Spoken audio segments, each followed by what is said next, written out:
The Rockstar and the Billionaire. Book 4 in the Romance Island Resort series. Written by Demelza Carlton. Autonarrated by AI Chris from Google. 1. Only the sky cried at Morrigan Vasse's funeral. Every mourner's eyes were dry beneath the canopy of black umbrellas, including those of Morrigan's only daughter and heiress, Gaia Vasse. It wasn't that she didn't care. Gaia's emotionless exterior hid a storm of feelings that ranged from desolation at her loss to triumph at the chance to prove herself, with a strong strand of anger at her mother for dying without warning. But if there was one thing Gaia's mother had taught her, it was never to share her thoughts with her inferiors. And these people in their cheap black clothes were definitely her inferiors. They all owed Morrigan their livelihood. At least, they had until a heart attack had conquered the powerful mining magnate. Now they and the whole of Vasse Prospecting belong to Gaia. Would Miss Vasse like to say a few words? Gaia met the eyes of the celebrant. This was not on the carefully laid out order of service she'd paid him for. A glance at the mourners made her reconsider the refusal on the tip of her tongue, for the air of expectancy was thicker than the drizzle falling from the sky. Morrigan had always insisted on taking every opportunity to address her people, as she'd called her employees, if only to remind them that she was in charge. And Gaia was Morrigan's daughter, trained from her earliest days to take over her mother's responsibilities. She'd been pushed into public speaking in preschool, learned the principles of business before she'd finished primary school. All preparation for the life she'd live. Starting today. Clearing her throat, Gaia waited for silence to fall before she clearly enunciated, "Veiled Mother." With practiced ease, she tossed the white lilium she'd clutched in her gloved fingers. It landed at the head of the coffin, over where Gaia imagined Morrigan's traitorous heart now lay, silenced forever. The celebrant waited for a moment as if he expected her to say more, but at Gaia's sharp nod, he continued the service to its merciful end. The lesser mourners tossed their flowers with less precision than Gaia, until the coffin was buried in them. Gaia suppressed a snort. Her mother had always despised cut flowers. She'd likened them to tortured slaves. First, they were cut and separated from their parent plant, then kept alive by artificial means in water while being imprisoned in freezing cold, airless refrigerators, until they were displayed in all their dying glory on some table, to be admired as they perished. That hadn't stopped Morrigan from filling her house and office with the things, quite the opposite. What most people didn't know was that Morrigan had enjoyed arranging the displays with her own hands. It was one of her few hobbies, to create works of floral art in the Japanese ikebana style. When people frustrated her, Morrigan had resorted to torturing flowers and bending them to her implacable will. She wouldn't push her frustrations on flowers like her mother had, bottling it all up until her heart perished from the stress. No, Gaia intended to do business differently, by bending people to her will. She might be her mother's daughter, but she was not her mother, as the departing mourners would soon learn. In her distraction, she found herself alone by her mother's graveside. No, not quite alone. One man stood on the other side of the coffin, his face obscured by his low-held umbrella.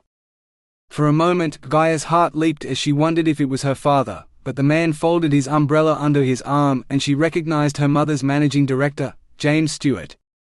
The only man her mother had ever listened to, or so she said. Gaia thought she'd only listened to him long enough to formulate an argument to do the complete opposite of whatever he'd advised. Did he intend to antagonize her here, of all places? At her mother's damn funeral? Stewart met her glare with irritating calm. He strode around the hole that held her mother's boxed body and offered Gaia his hand. "Miss Vasse, my condolences for your loss." She accepted the handshake out of politeness, more than anything else. Stewart was older than her mother. Older than she had been when she died, Gaia reminded herself. It would take her a long time to get used to the fact that she was gone. He coughed. "May I ask when you'll feel ready to take up the reins of Vasse Prospecting?" When she didn't immediately reply, he continued, "Of course I understand that your mother's death was quite a shock to you, as it was to us all, so I wouldn't want to intrude on your grief. If you'll tell me when you plan on coming into the office, I can arrange." "Tomorrow," Gaia interrupted. "You'll get your new chairman tomorrow." She hid her smile at the shock on his face. Stuart closed his mouth, then cleared his throat again. "If you're sure you're ready, Miss Vasse. There's the urgent matter of Lorikeet Island and we need a decision." "Tomorrow, Stuart. It can wait until tomorrow." Now she let her face twist into a grim smile. "I buried my mother today. She's not even cold in her grave. A bit of respect, please." "Of course." He still looked like he wanted to argue. Before he could decide that Lorikeet Island needed her attention more than common courtesy would allow, Gaia set off toward her car. She had a wake to attend, wearing a false smile as she accepted the condolences of all the mourners who'd been at the cemetery, and now expected a free feed. Freeloaders at funerals. If she had any say in it, there'd be none at hers. If people wanted to eat and drink themselves stupid when she died, they could pay for it out of their own pockets. She ground the accelerator under her custom-made black shoe, and her car left a satisfying spray of gravel in its wake. 2. Gaia eyed the graduation photo on her mother's, now her desk. Her in the black gown and cap all MBA graduates wore, mother in the gown and floppy hat of her latest in a string of honorary doctorates. If she needed a family photo in here to make her look more like her staff, then it wasn't a bad choice. It was a reminder of whose daughter she was, as well as evidence that she was qualified by more than money to sit in the chairman's seat. Vasse prospecting was her domain now. "Miss Vasse? Have you had a chance to look over the latest report about Lorikeet Island? I left it on your desk last night." Stuart strode smoothly into the office, as if he owned the place. Not even a knock. Gaia's gaze settled on him. "No. I'll call you when I'm ready to discuss it." "Miss Vasse, if you'll allow me to brief you, we can." "No, I won't, and no, we can't." She took a deep breath, then blew it out her nose. She wished she could breathe flame to show the arrogant managing director her fury. "This is my company, Stuart. I'll act when I'm ready." He backed up. "You should know that the seawall, which was weakened in the last cyclone, broke 2 days ago. While you were waiting to act. Now, Lorikeet Island mine is completely flooded. You have no choice but to close it down." Gaia caught a glimpse of his triumphant smile before he turned and marched out of her office. Insufferable man. He'd been in charge when the mine flooded, which made it his fault, not hers. It couldn't be as bad as he said. But that didn't make it any less her problem now. An incompetent managing director meant more work for her. Sighing, she sent her assistant to get her some tea, while she opened the file on Lorikeet Island. 3. The thick file took her most of the morning. She toyed with the idea of calling in Stuart and making him stand before her desk like a schoolboy delivering a book report while he briefed her, but she needed to understand Lorikeet Island for herself. She knew its history, after all. Who didn't? Other investors had made their fortune in mining Western Australia's wealth. All the rest of them had focused on the mainland. But Stanley Vasse, fresh out of the army from his service in World War II, had other ideas. He'd been stationed at secret bases in Western Australia's remote north, only accessible by boat and plane, and he'd seen enough of the islands to know the wealth they held. Not gold but red gold, iron ore, which gave the Pindon dust up there its bloody hue. And the world needed iron, what with all that would need to be rebuilt once the war was over. So when the war ended, he fought for his islands. It took 6 long years of sampling and testing and mapping before he staked his claim on Lorikeet Island, one of the highest quality reefs of iron ore in the world. As he demonstrated when his mine crews started to dig. They mined the cliffs, and when those were gone, he brought in geologists and oceanographers to map the seabed, before he reclaimed that too. And the red mud ran like blood, dripping dollars into the Vasse family coffers until her grandfather could afford other islands and other mines, diamonds and coal and uranium, if the government would ever get their asses into gear and let them dig up the damn radioactive stuff. Vasse Prospecting had owned the mining leases on an untouched deposit of uranium for more than 60 years, but hadn't been allowed to raise a single ton of yellowcake. That would soon change though. Under Gaia's management, Vasse Uranium had secured the necessary approvals to start mining. By this time next year, her flagship project would be turning a profit. She'd succeeded where her mother and her grandfather had failed. Vasse luck was on the rise once more with her at the helm, and there was nothing she wouldn't do to ensure it continued. Mother had once told her that she'd sell everything else she owned, mines, properties, all their other investments, but as long as they owned Lorikeet Island, their fortunes were assured. The seabed around the island held enough iron ore to keep the mine open for another century at least. More if it extended to the other nearby islands. So there was no way she'd ever approve Stuart's planned shutdown of Lorikeet Island mine. No matter how many pictures he'd included in his report, showing the lagoon where the seawall had until recently kept out the ocean, it wasn't enough to make her change her mind. They would rebuild, as they always had, and the mine would reopen as soon as possible. A tentative knock at the door. Gaia raised her head, but Harrison, her mother's assistant, kept his eyes lowered. "Your tea, Miss Vasse?" "Is it Earl Grey this time?" she demanded. He reddened. "Yes, ma'am." He set the offering on her desk and whisked away the cold cup from her previous one. She'd lost count of how much she'd drunk this morning, and the morning wasn't over yet. "The morning papers have arrived. Shall I bring them to you?" Gaia nodded absently, not sparing more than a glance for the man. Boy, really. For as long as she could remember, her mother had hired assistants like him. Boys who wouldn't meet her eyes and jump to do her mother's bidding, because if they didn't, they'd be out on their ear and mother would have a new boy in his place. Maybe Gaia would replace the endless parade of boys with a woman next time. At least she wouldn't be embarrassed when the woman picked up her dry cleaning. Harrison, though, the few times he'd looked at her when her mother was still alive, there'd been something in his eye that made her wonder if he was thinking inappropriate thoughts. Or was that Bradley, the previous one? She couldn't keep track of them all. They all looked so alike. And it's not like she'd ever be interested in a man of their type anyway. Flicking open the newspaper, Gaia grinned as she beheld the headline photo. Now there was a man who was definitely any woman's type. Why had rockstar Jay Felix made the news this time? Hadn't his band broken up? Not that she cared about the rest of his band. Just the ripple of muscles on his shirtless torso, that tempting V between his hips that vanished into the waistband of his pants. Gaia shook herself. It had been too long since her last holiday. She needed to relieve a little tension, if a blurry newspaper photo of a man could get her hot under the collar.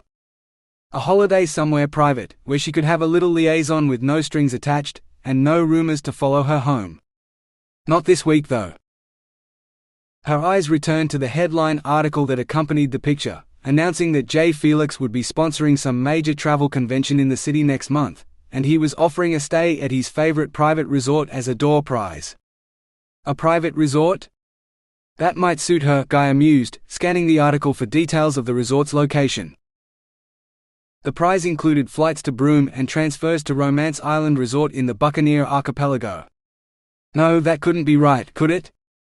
Lorikeet Island was in the Buccaneer Archipelago. It was too big a coincidence. It couldn't be the same island group. She searched for the resort on her computer, only to discover that Romance Island was only a few kilometers from Lorikeet Island. A short boat trip or helicopter flight. Perhaps it might be possible to combine business with pleasure. If only the rock star would be in residence when she arrived. Gaia picked up her phone and dialed Harrison's extension. "Yes, Mom," he answered. "Ma'am." Now she felt old. She wasn't even 30 yet. "Arrange travel for me to Romance Island Resort next week.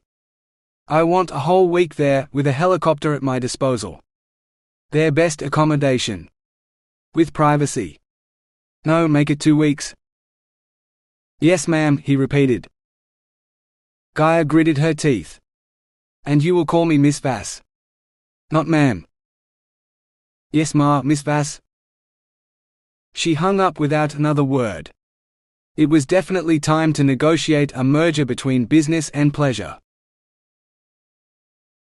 4.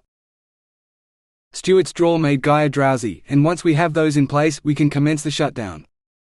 Decommissioning of the mine is estimated to take Who said anything about shutting down or decommissioning Lorikeet Island mine? We've barely scratched the surface of the ore deposit there.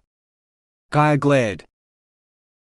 Your late mother understood that it was only a matter of time before the safety risks inherent in that seawall would require a shutdown. The environmental approvals alone would make building a new one impossible, or so expensive, that it may as well be impossible. Particularly with the falling price of iron ore and the current state of the Chinese market, Stewart continued smoothly. His smile seemed particularly slimy as he added, your mother was fully prepared to cut her losses and close Lorikeet Island. Not before hell froze over. Lorikeet Island was the basis for her family's luck. No one would shut it down until every speck of useful ore was gone. What losses? Gaia demanded. Stewart paled. Oh, it was only slight, but Gaia knew him well enough to recognize when she had the man discomfited. Good. The infrastructure losses, of course, and the high cost of replacing them. Your mother? Gaia had heard enough. My mother would never shut down a profitable mine. Especially not that one. And I'm her daughter, so neither will I. What about insurance? We pay enough for it. That should cover the costs of replacing the damaged buildings, as well as the mine itself. Our usual clients will need to know about the delays, and when they can expect normal production to resume. When do you estimate we can send out the next shipment of Lorikeet ore? Stewart stared. Miss Vasse, I don't think you understand. The mine is under water. There's nowhere for the staff to stay. There will never be another shipment of ore from Lorikeet Island. She stiffened. I don't think you understand, Stewart. Vasse Prospecting and every mine it owns belongs to me. That means every important decision also comes down to me. Maybe you used to bully my mother into bad decisions, but that won't work with me. I am not my mother and I'm not my grandfather either. What was impossible for them is a morning's work for me. If I say the mine stays open, then it stays open. Good luck with that, he sneered. Without accommodation, you won't have any staff. Lorikeet Island is one of the most remote mines in the world. Have you ever been there? 14-meter tides, cyclones that flatten everything in their path, and the only way in or out of there is by plane, and the storm damaged the airstrip. You can't fly people in from town every day. The only reason Lorikeet Island stayed open as long as it has is because of the old resort accommodation your mother bought out back in the 80s. And what's left of that is under a couple meters of mud. So unless you have another hotel approved and ready to go on that island, it'll be a decade before you dig up anything else there. Just because you're a Vasse doesn't mean you understand this business, little girl. Your mother was twice the businesswoman you'll ever be, and she couldn't hold a candle to her father. Why don't you go for another one of your little secret holidays that you think no one knows about? Drink cocktails and cavort with cabana boys like you usually do, while you leave running a billion-dollar business to those of us who know what we're doing. Harrison. The spineless twerp was a spy for Stewart. His days were numbered. Maybe I will, Gaia spat, deciding not to tell Stewart about the real motives behind her planned trip north. And when I get back, we'll discuss the future of Lorikeet Island. And your future with my company. Stewart snorted, then left without another word. Arrogant ass, she thought, fixing her gaze on the photograph of her and mother. How did mother put up with him so long? Mother had been one of the world's richest women, if not the richest, and all that now belonged to her. Mother hadn't made all that money by being an idiot. But if she'd been bullied by Stewart all this time? Gaia shook her head. She wasn't her mother. No man would ever get the best of her. She'd go to the Buccaneer Archipelago and see Lorikeet Island for herself, then regroup at the resort as she worked out how best to proceed with rebuilding her family's flagship mine. All she needed was somewhere for her staff to stay. What had Stewart said about a resort? Another hotel approved and ready to go, as though he thought that was impossible. Perhaps it was, but what about one that was already built? Romance Island Resort, for instance. Let Stewart think she was messing around with cabana boys. Instead, she'd stage the coup of the century and acquire the resort. Who would say no to the richest woman in the world? No one, that's who. 5. What did you say your name was again? A vague-sounding female voice asked. Gaia Vasse, she snapped, almost spitting the words into her telephone. What kind of idiot hadn't heard of her? Can you spell that, please? Gritting her teeth, Gaia did as requested, before the useless girl's reply was drowned out by another woman shouting. You're not going because you announced on national television that we've opened the resort to terrorists. I've had ASIO sniffing around all week, wanting to see our guest lists, while our IT guys report almost daily hacker attacks. It's unheard of. What possessed you to say something so stupid? She sounded English, though her accent wasn't the refined sort Gaia preferred. No, this woman was as common as they came. One of the hotel staff then. Definitely not a guest. An Aussie male voice piped up, more annoyed than angry. I said we welcomed guests of all nationalities and religions. Anyone who found it too cold in Russia or too hot in Syria would find Romance Island Resort a perfect sanctuary, where their privacy is our priority. Tell me what about that makes it sound like I'm inviting terrorists to stay here? That's exactly what I'm talking about.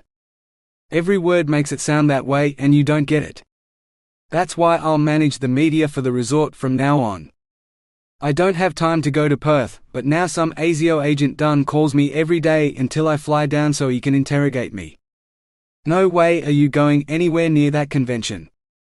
You'll only make matters worse. Leave the business side of things for those of us who know what we're doing. Why don't you just go back to banging every fangirl you can find and let me do my job? Flavia isn't a fangirl. The man's voice was reproachful. Fine, go back to banging whoever then. Some of us have to work. Oh, Ms. Lane, the girl on the other end of the phone simpered. It's Vasse, not Lane, Gaia snapped. The girl ignored her. Ms. Lane, I have Gaia Vasse on the phone for you. Who? A sigh. I'll take it in my office. Thanks, Philly. The idiot receptionist was named for a horse? It figured. She wouldn't last more than 5 minutes in Vasse prospecting. If the 3 people Gaia had just heard were an example of the incompetence of the staff at the resort, it would be hers within the week. Gaia smiled. Putting you through now, the girl announced, and her irritating voice was replaced with ringing. Hello, this is Zan Lane, the bored Englishwoman answered. I asked to be put through to the hotel manager, Gaia replied icily. That's me, the woman said easily. I thought this was about a Mr. Vasse. Are you his assistant? Our receptionist should be able to handle all your booking requests. I'm no one's assistant, Gaia snapped. My name is Gaia Vasse and I'm interested in buying your hotel. Silence broken by a smooth, what a lovely surprise, Miss Vasse. My condolences on the loss of your mother. At least she recognized the name and knew who she was. That was a start. Zan continued, but I'm afraid the resort is no longer for sale. The new owner took possession in January. As if Gaia only bought properties listed on the open market. 5 months is hardly enough time to get attached to the place. Or for you to get accustomed to the change in management. I assure you, this is the best offer you'll ever get for the place. Especially with the proposed mine extension on your doorstep. More silence. You're planning on expanding the mine at Lorikeet Island? I'd understood from Mr. Stewart last week that the shutdown team would be here as soon as the dry season starts. He made sure to assure me that the increased shipping traffic wouldn't impact on the resort or disturb our guests. This is a very exclusive resort, Miss Vasse, as I'm sure you'd appreciate. The sort of place people like yourself choose for their holidays. For all her common accent, the hotel manager wasn't too bad at talking business. Not in Gaia's league though. So I understand. Which is why I'll be flying up to inspect it for myself. We should meet in person to discuss the proposed sale of the resort. Zan coughed. You really should discuss this with the owner, not me, Miss Vasse. He has his own plans for the place. I just manage it, and I'll continue to do that, regardless of who owns the resort. A possible future employee. One who knew what she was doing. Gaia restrained herself from rubbing her hands in glee. Oh, I think we should keep it between us businesswomen. When we've worked out all the details, then you can bring my proposal to the owner as a done deal. No need to bother him just yet. If you say so, Miss Vasse. I'll get Philly to arrange the meeting. I look forward to it. As she ended the call, satisfaction bloomed in Gaia's chest. She'd give the woman increased shipping traffic. A mine shutdown was nothing compared to an expansion. By the time she was done explaining the changes to the hotel manager, the woman would hand her the resort at a bargain price, because no guest would want to stay in a mining port. She could move her staff in next month. 6. On the screen, a bride glided down the church aisle on what Gaia presumed was her father's arm. All eyes, phones and flashing cameras turned toward the veiled image of virginity. A collective sigh sounded as the older man lifted the veil and kissed his daughter's cheek. Bridesmaids scuttled around her, settling her veil beneath her pinned curls. The groom's triumphant leer told the world that he didn't care for the veil or the dress, but the naked girl beneath them, who he intended to do all sorts of things to as soon as possible. The girl ducked her head in response, as if to hide her blush. She turned slightly to scan the congregation, a lost look on her face as if she'd suddenly realized she might not like losing her virginity. The priest clicked on his microphone and cleared his throat. The bride stiffened, as if she'd suddenly grown a spine, and she snatched the microphone out of the man's hands. I don't want to do this, she said in a breathy voice. Laughter erupted from the congregation. But thanks to this asshole I have to, she continued. All laughter died. He wanted us to save ourselves for marriage. He swore if I would, he'd do the same. Did you, James? She turned to the groom. Of course, V, he drawled. Lying through your teeth in a church, you lying sack of shit. Just like you said you'd call off the wedding when I told you I knew you'd slept with a prostitute a few weeks ago. You can stick this wedding up your ass, James, just like you did to her. The bride drew her bouquet over her shoulder, then let it fly. The ball of roses hit the ceiling in an explosion of white petals, before landing among the congregation. A scuffle broke out, but the noise was muffled by the bride with the microphone as she added, "Fire it up, VI. Show them what he did." A projector screen behind the altar burst into a blur of color, which resolved into a sordid scene between a couple who looked like they were having sex on a table. But I did it for you, V. She was showing me how to give you a good time, the groom wailed. You aren't worth my time. The bride kneed him in the groin, then stormed out of the church. Harrison laughed so hard he had to wipe his eyes. That's when he noticed Gaia standing behind him. Have you seen this? He asked her. It's the funniest thing I've ever seen. The video of him having sex went viral a few weeks ago, and it's like the next chapter. It's been up for a couple of days and already it's had over 2 million views. Gaia didn't crack a smile. I can see why. You've already watched it 4 times. On company time. Harrison's face fell. Nah, I'm on my lunch break. It doesn't matter.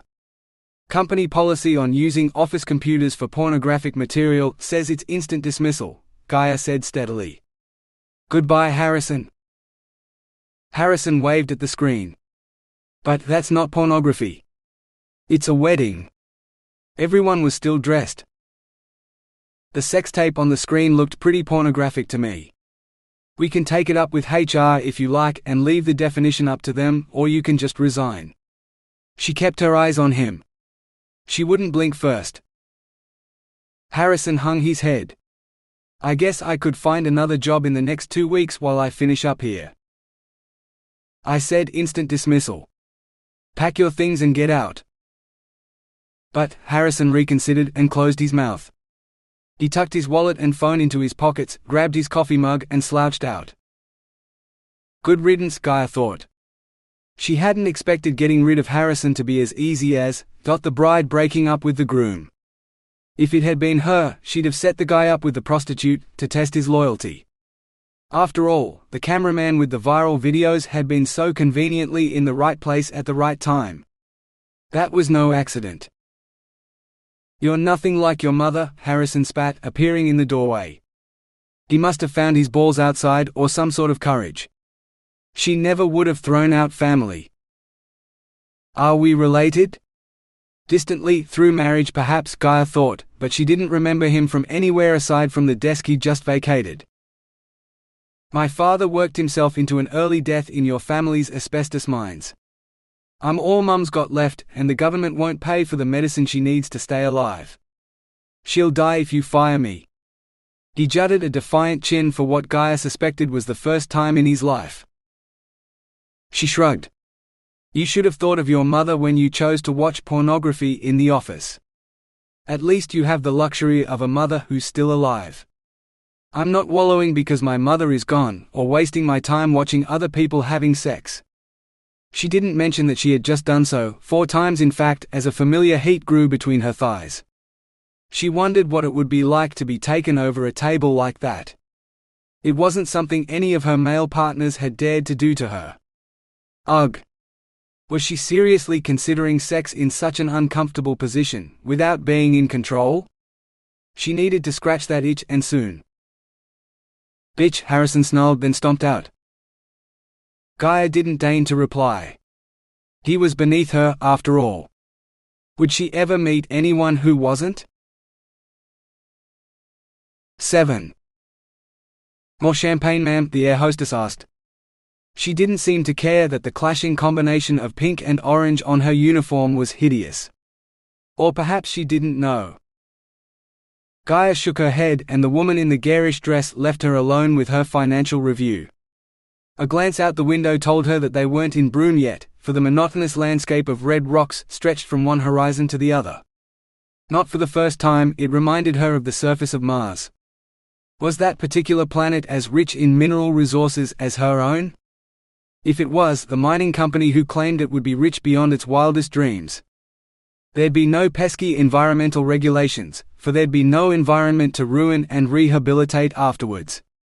There'd be no such thing as minimum wages either. She could bring in staff from whatever country she pleased and pay them accordingly.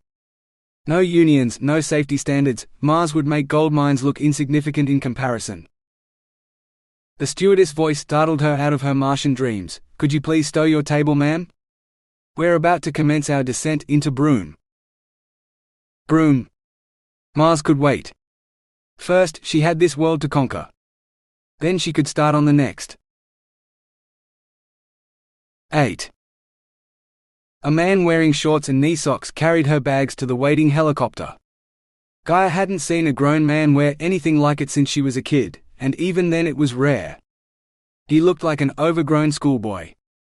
She hid her laughter behind her usual public mask though, and followed him to her ride. He started asking questions the moment they left the ground, but she refused to respond. Instead, she stared out the window as red rock gave way to a riot of green that ended in white beach and aquamarine seas. The colors out here were enough to make her eyes water. Gaia donned her sunglasses to block out the unfamiliar glare. Perhaps she shouldn't have had that second glass of champagne on the flight up. Thank goodness she'd refused a third. Aquamarine deepened to turquoise, dotted with rust-colored islands frosted in green. None of them looked like paradise.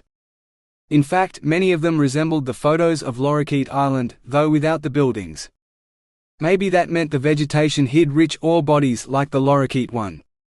She wondered who owned the mining lease for them all. With luck, it was Vasse Prospecting. She needed to send a geology team out here to investigate, if no one had already. "Approaching Romance Island now," the pilot said. Gaia tapped him on the shoulder. "I want to fly over Lorikeet Island on the way." He shot her a puzzled glance. "Lorikeet isn't on the way. It is on mine. I'm not landing at the resort until I've seen the damage at Lorikeet Island for myself." Gaia drew herself up. "I understood that my assistant booked your services for the length of my stay here. You're at my disposal. And I say we fly to Lorikeet Island." "Yes, ma'am," he drawled, sketching a sloppy salute. I can do a flyover for you, but there's nowhere safe to land at the moment. The helipad's underwater right now." "Fine," she snapped. Was it just her imagination, or was his show of respect more a mockery than the real thing? Perhaps he didn't know who she was. She'd enlighten him later when she had a better view of his face, so she could enjoy his horrified expression. After some time with only the sound of the helicopter blades, the pilot broke the silence. "There's your island up ahead, Ms. Vasse. Where your mine used to be." Gaia stared in stunned disbelief. Sandwiched between steel-grey seas and scudding clouds, the island looked as uninhabited as all the others they'd passed on the way here. But how could that be? She'd seen pictures of houses over half the island, an airstrip, a swimming pool, not to mention the seawall. Now there was nothing to show for nearly 70 years' work. How could one storm obliterate her family's whole history? "Fly lower," she instructed. Without warning, the pilot banked and the island loomed closer to the side window before he straightened out to hover over a red slope that looked like it had just been cleared of vegetation. "This is what's left of the camp after your airstrip turned mudslide and engulfed it," he said, then pointed out the window. "At low tide you can still see what remains of the seawall, but now even that's underwater. It was a disaster waiting to happen, and the guys who worked here were glad to be evacuated before it did. They flew out yesterday, or the pubs in town would still be full." He stared at the island. "End of an era," they said. "The end of Lorikeet Island Mine." "It's not the end. I will never shut down Lorikeet Island. Not as long as I live and breathe," Gaia insisted. The pilot snorted. "Looks pretty well shut down to me, and your mining crew think the same. You might want to let them know not to start looking for new jobs yet, or start retraining them as divers. There are a few good dive schools in town I can recommend." It wasn't until she caught his grin that she realized he was joking. "It's no laughing matter. The mine will reopen. Just watch me." "Good luck, Ms. Vasse. You're going to need it. Have you seen enough, or do you want to hang around here for a bit, planning bigger and better for the future? I don't know about you, but the resort's pub is a whole lot more hospitable for that sort of thing. It even has beer." Gaia frowned in distaste. Beer was for common men, not her. She preferred a fine white wine or a bottle of champagne. The resort had better serve more than just beer, if they intended to keep her among their clientele. 9. The pilot lifted down her bag, and set it on the paving beside the helipad. "If you need me, get reception to give me a call. They know how to reach me." Gaia stared at him. "You mean you're not staying here? What happened to being at my disposal?" "I expressly asked. My baby and I are at your service during your stay here, but I live on the mainland. At the Pearl Farm. You need us, just call, and I'll be here within a half hour. You're on broom time now, Ms. Vasse. Welcome to the Kimberleys." With a jaunty wave, he jumped back into his helicopter and slammed the door. Gaia backed away from the spinning blades, looking from her bags to the helicopter and back again. "What about my things? Aren't you going to carry them inside for me?" He evidently hadn't heard her over the engine, as he continued grinning as he lifted off the ground, taking his aircraft out of sight over the palm trees. The man had no respect whatsoever. She wished she'd gotten his name so she could report him to his superiors. A blonde girl came flying around the corner, breathless with excitement. Or from running, Gaia decided, though there was definite excitement. "Oh, Miss Vasse, welcome to Romance Island Resort. It's such an honor to have you here." When Gaia didn't respond, the girl continued, "I'm Philomena, but you can call my Philly. I can't believe it. I've barely been here a week and I get to meet you. Let me take your bags." She struggled with them, but still managed to lift them off the ground before staggering off the way she'd come. After a moment's hesitation, Gaia decided to follow her. A large building became visible through the palm trees, all 2 stories of it. Presumably, this was the hotel proper, where she planned on putting her staff. It probably wasn't as compact as the standard camp accommodation they were used to, but if the luxury fittings were part of the price she paid for the resort, at least it would save her the cost of a renovation for a few years until the miners wore everything out. Then she could replace everything with more utilitarian facilities, and use the resort as the labor camp for all the nearby islands. "How many rooms does the hotel have?" Gaia demanded. Around 50 I think," Philomena said. "Plus the villas of course." 50 wasn't enough for the number of staff she needed to house. With such luxury accommodation, they could share, she decided. A place like this would have king-sized beds, which were easy to separate into 2 singles. Once those reached the end of their useful life, she'd replace them with bunk beds. A temporary measure, the staff would be told, until they no longer asked about it and accepted their working conditions. After all, most other mines were laying off staff. They'd consider themselves lucky to have a job here. "Of course, you're in the Jewel of the Pearls, as you'd expect.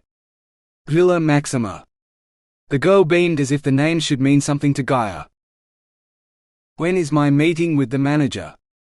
Gaia asked, bringing the conversation back to business. At least business she understood. Pearls were a business for some people after all. "Which manager?" "The manager of the hotel," Gaia snapped. "Oh. I'll have to check." Philomena propped open a door with one of Gaia's bags, then followed her into the hotel foyer. "Let me get you checked in, with your ID and everything, and then I'll page the manager." 10 minutes later, with an uncomfortable band clipped to her wrist that Philomena assured her she had to wear as her access pass to the resort facilities, as well as its being the key to her room, Gaia settled in one of the foyer couches, refusing to leave until the manager came to greet her. 10. After 5 minutes of waiting, Gaia was furious. After 15, she was livid. By 37, she wasn't entirely sure what she was anymore, but a strange slapping sound distracted her. A bloke wearing nothing but soaking wet board shorts, water cascading down his ripped body like he'd just stepped from the ocean, ambled up to the reception desk. His wet feet slapped on the tiles with every step. He pointed at his wristband, which looked just like the one Gaia now wore. "What's the emergency?" he asked Philomena. "I don't see the building on fire. The cyclone season is almost over, and Sho can't have crashed his helicopter again because I saw it take off while I was having my afternoon swim." "No, it's Philomena began in a carrying whisper, before pointing at Gaia. "She asked to see the manager." The man shrugged, sending a fresh trickle down his back muscles. "So get Zahn. Ms. Lane left for Perth this morning. She won't be back for a week, and she said if anyone wanted to see the manager, to get you. So I got you. You summoned me from my swim for her because she's an emergency?" He turned to stare at Gaia, as if he didn't care how rude he looked. "Not my kind of emergency. She's a 4, maybe a 5 tops. Give her the number of the escort service in town. It's the wet season. I'm sure they have a gigolo free for her." "A 4. Maybe a 5? Gaia had never been so insulted in her life. She jumped to her feet. "I asked to see the manager because I made an appointment." He strode over so he stood a meter from her. "Not with me, lady. You're not my type." "Are you gay, Mr. Felix?" she asked coldly. He didn't seem the slightest bit offended. "I haven't met a man yet who made me think so. But women, I love women. Like I said though, you're not my type. I like my girls young and pretty." "I'm only 2 years older than you," she blurted out. Jay laughed. "Still doesn't make you pretty." He strode out the door, whistling.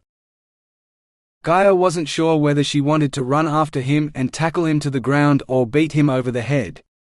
She couldn't get the image of water trickling down his chest and abs, following that tempting V down into his pants, clinging to what she could see was a sizable dick. He was a complete dick. Making her wait, then insulting her. Jay Felix wasn't worth her time, no matter how perfect the man's body was. Gaia marched up to the reception desk. "Get me the hotel manager on the phone. The real hotel manager, not that man.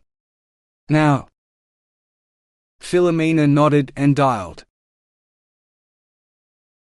11. Gaia smiled as she sipped from her glass of well-chilled champagne, settling deeper into the couch of her villa as her gaze settled on the eastern horizon, where Lorikeet Island lay. The sunset set the cliffs aglow, making the horizon look like a wall of fire over the water. Her island and her mine, those very cliffs were the ones her grandfather had mined back in the 50s. The hotel manager had been properly apologetic, promising to arrange a dinner meeting for her with the owner, after she'd spoken to him to make sure he understood not only who she was but how important her offer was. Typical. There were too many businessmen in the world, and not enough businesswomen. Of course that did make her job easier sometimes. Men frequently underestimated her. Once they'd realized she wasn't an easy conquest, they became so lost that negotiations inevitably went her way. The world was her oyster, one that always gave her pearls. Not that she was particularly fond of an old lady's jewel, she preferred gold, unsullied by any sparkly, attention-seeking stone that drew the eye away from the valuable metal. Pearls weren't even truly stones. She drained her glass, then poured another. She'd need a little extra alcohol to help her relax after this afternoon's irritation. Not to mention the disappointment that was Jay Felix. He mustn't have known who she was, Gaia consoled herself. When she saw him again, she'd be certain to tell him, so he knew who he'd insulted, and he could fully appreciate the opportunity he'd lost. She checked her watch. Still a couple of hours to go. She might take a relaxing swim from her private beach before returning to dress for dinner. She certainly intended to make an impression on the owner. One he wouldn't soon forget. 12. Zaan scowled at her phone. The chairman of Vasse Prospecting, in fact the whole Vasse family, were an unpleasant lot. Snobbish and uppity at best, downright litigious at worst. She'd preferred to deal with James Stewart on anything to do with Lorikeet Island. He wasn't any less mercenary, he wanted the mine to make money as much as the Vasse girl and her late mother, but he was a damn sight more pleasant and down-to-earth. The few minutes she'd spent on the phone to Gaia Vasse made her suspect the girl thought anyone less wealthy than the Queen would be beneath her notice. That's why she'd left the girl to Jay. Jay irritated everybody and, sure enough, he'd offended her the moment he met her. He'd done such a good job that the girl had been livid, as opposed to just being annoyed enough to leave the island alone. She'd screeched about lawyers and finished up with a blistering lecture on professionalism, most of which seemed to be about kissing her well-polished ass. Still, the girl did have one ace up her sleeve, the massive media pull that came from owning shares in a lot of the news companies. A few words in the right ears and little Miss Vasse could make the media tide turn against the resort. Zaan's whole advertising campaign would fall flat, drowned out by whatever dirt Vasse's paid reporters could dig up. All she'd have to say was that her mine was expanding, and the resort would be in the middle of a major shipping channel. Lies, of course, but by the time anyone printed anything else, the damage would be done. So, against her better judgment, Zaan did what she'd promised Gaia. She rang Jay to set up a dinner meeting so the two could discuss Gaia's plans. Jay didn't answer his phone, so she asked Philly to page him. Less than 5 minutes later, Zaan's phone rang. Hell? Jay cut her off. This better not be about that rich bitch in the foyer. Zaan tried not to laugh. For once, she agreed with him. I'm calling about Gaia Vasse. She's the chairman of Vasse Prospecting, the owner of Lorikeet Island mine next door to the resort, and she has a business proposition for you. Bullshit. She wants me in her bed. She looked me up and down like a piece of meat. This time she couldn't stifle her laughter. Were you wearing anything at the time? My board shorts. They covered all the essentials. I was swimming when reception paged me. They said it was urgent, so I didn't stop to put on a bloody suit. Jay laughed. Oh, it was urgent all right? She was panting like a bitch in heat. I told her to get a gigolo in town because she was too old and ugly for me. No wonder the girl had been angry. Zaan probably would have felt insulted too, if she hadn't known that his type seemed to mostly include girls who fell at his feet for the opportunity for a night with him. Flavia and Fung had been exceptions to that, of course, but Gaia definitely wasn't his type. I promised her she'd get to meet with the owner and discuss her business proposal at 7 this evening. Over dinner. I've already booked a private dining room, so it'll just be the two of you. It already sounded more like a date than a business meeting.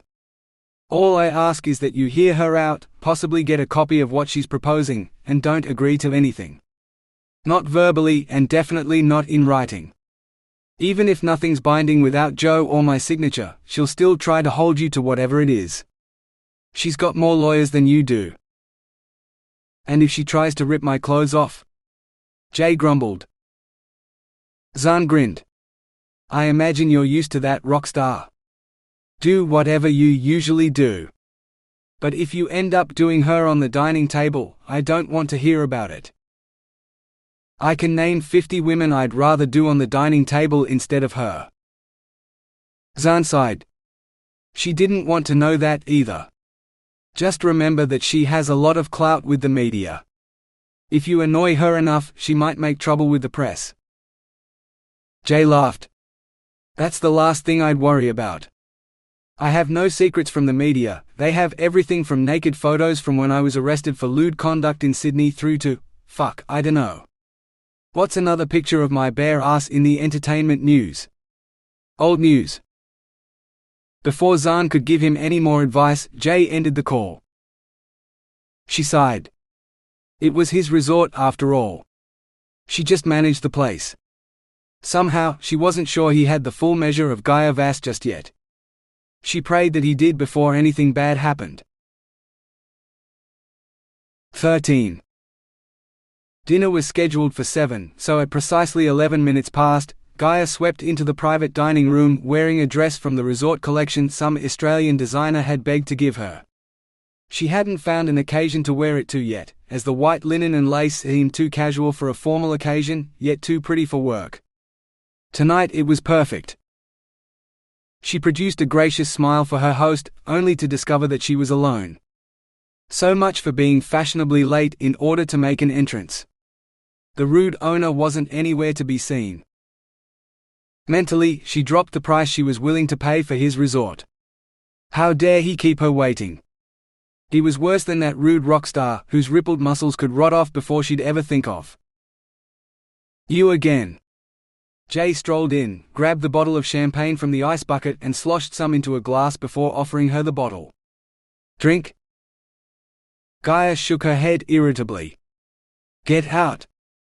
This is a private meeting and you're not invited. Jay yanked out the owner's chair and slouched on it. He gulped from his glass, then grinned. You mean there really are gigolos in town and you booked one this fast? You must be really gagging for it. No wonder you couldn't take your eyes off me in reception this afternoon. I know I'm hot, but you looked like you wanted to eat me alive. Not my kind of kink, if you know what I mean. He winked and drank some more. Gaia felt furious heat rising in her body. Of course it was anger. Not attraction to this awful man. I said get out. I'm here to meet with the owner of this resort, not some rich rock star who just bought the place, he supplied. She wanted to wipe the lazy grin off his face. Who do you think owns the fucking resort? This is my piece of paradise, Gaia. Even a rock star needs a retreat in between touring and recording and shit. She fought to hide her shock. There's no need to swear, she managed to say. He set his glass down and leaned across the table. Yeah, there fucking is. This is my island. My home. And I don't take kindly to some nosy neighbor coming to my place and ordering me around. Summoning me from my swim. Telling me to get out of my own dining room. Or telling me I can't say whatever I fucking want in my own fucking home. So what if you own the island next door? I've seen what you've done with the place and it looks fucked up. We had to help the miners get off the island, so they came here by jet boat because by the time the evacuation order came, the wind was too strong for anything to fly. 50 blokes in my pub who had a lot to say about you and yours, none of it good. Most dangerous mine in Australia, they said, placing bets on whether the seawall would come down in this storm or the next. They were glad to be gone because they considered themselves lucky to be alive. So how about you tell me how a hard-hearted bitch like you gets to play with men's lives just to make more money, while the rest of us have to obey the safety laws? Gaia stared. I didn't know, she whispered. Jay cupped his hand around his ear. I didn't hear that. And from what I do hear, it's no fucking excuse. It's called negligence. I didn't know, she repeated, moistening her dry mouth. Now she wanted that drink.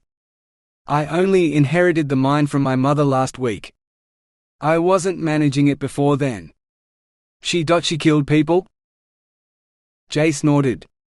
Nah, she didn't kill anyone, but not for lack of trying. The safety standards over there were shit. I'm surprised the seawall held that long. I watched it crumble from here. The sea reclaimed her own. Gaia didn't know what to say. Jay didn't seem to mind. And now you're here, trying to order me around like you own the place. My hotel manager tells me you have a business proposition for me. One I should hear. Now I take her advice because that's what I pay her for, but even she's not stupid enough to order me around. You haven't said anything that interests me yet.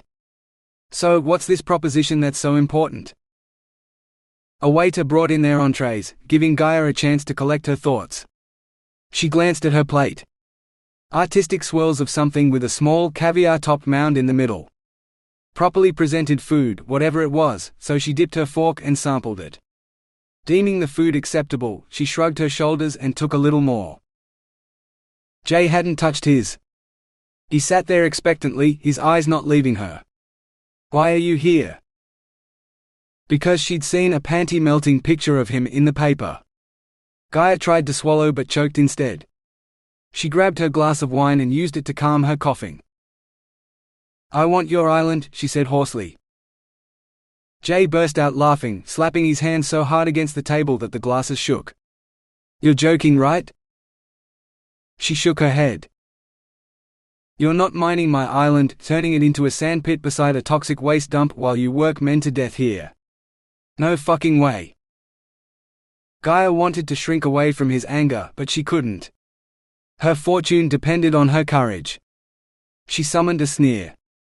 Of course not. There's nothing on this sand cay worth mining. It's the buildings I want. I need somewhere for my staff to stay while they rebuild Lorikeet Island. She avoided his eyes and turned her attention to finishing her food. Then you can book them in like any other guests. You don't need to meet with me for that. My hotel manager can discuss rates with you. Maybe even give you a bulk discount. He threw his fork down with a clatter on his empty plate.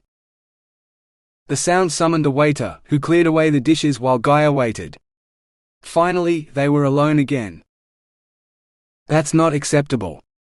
I'm not paying for common miners to stay in luxury accommodation. We'll convert the rooms to camp-style rooms and bring in our own cooks. Like fuck you will. Jay glared. This is a luxury resort and it'll fucking stay that way while I own it. We have chefs, not cafeteria cooks.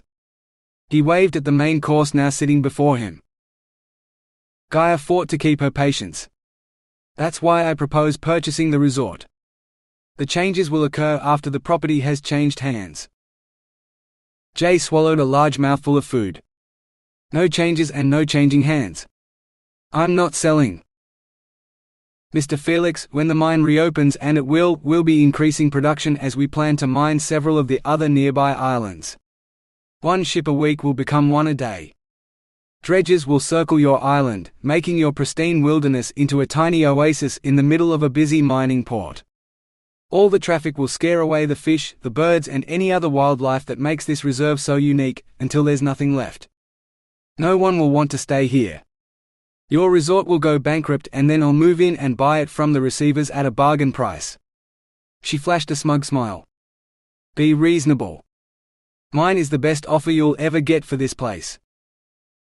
What unsettled her most was Jay's answering smile.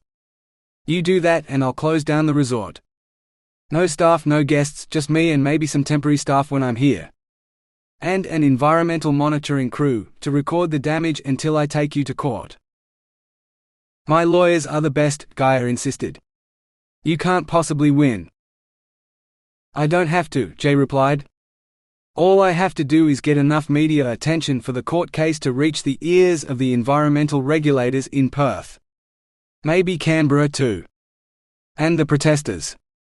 Do you even know how many endangered species we have up here? Dolphins. Whales. Birds. Some kind of lizard. And if you screw with the ocean, you'll have the fishing lobby up in arms as well. Don't underestimate the power of fishermen in Western Australia. There's the commercial ones who are rich enough to challenge you on their own, but everyone who takes a rod or a tinny out on the weekend has a vote. Everyone fishes in WA. And politicians know that." His eyes darkened. "You forgot about the local Aboriginal communities too. They might not have had much power when Lorikeet Island mine opened, but now they own every damn island in the whole Buccaneer archipelago. Nothing happens on these islands without their say-so. Me and the guys at the Pearl Farm, we have an agreement. A lease with them, with conditions, but they're still pissed off about losing Lorikeet Island. They won't let you have any of the others. But that's bad business.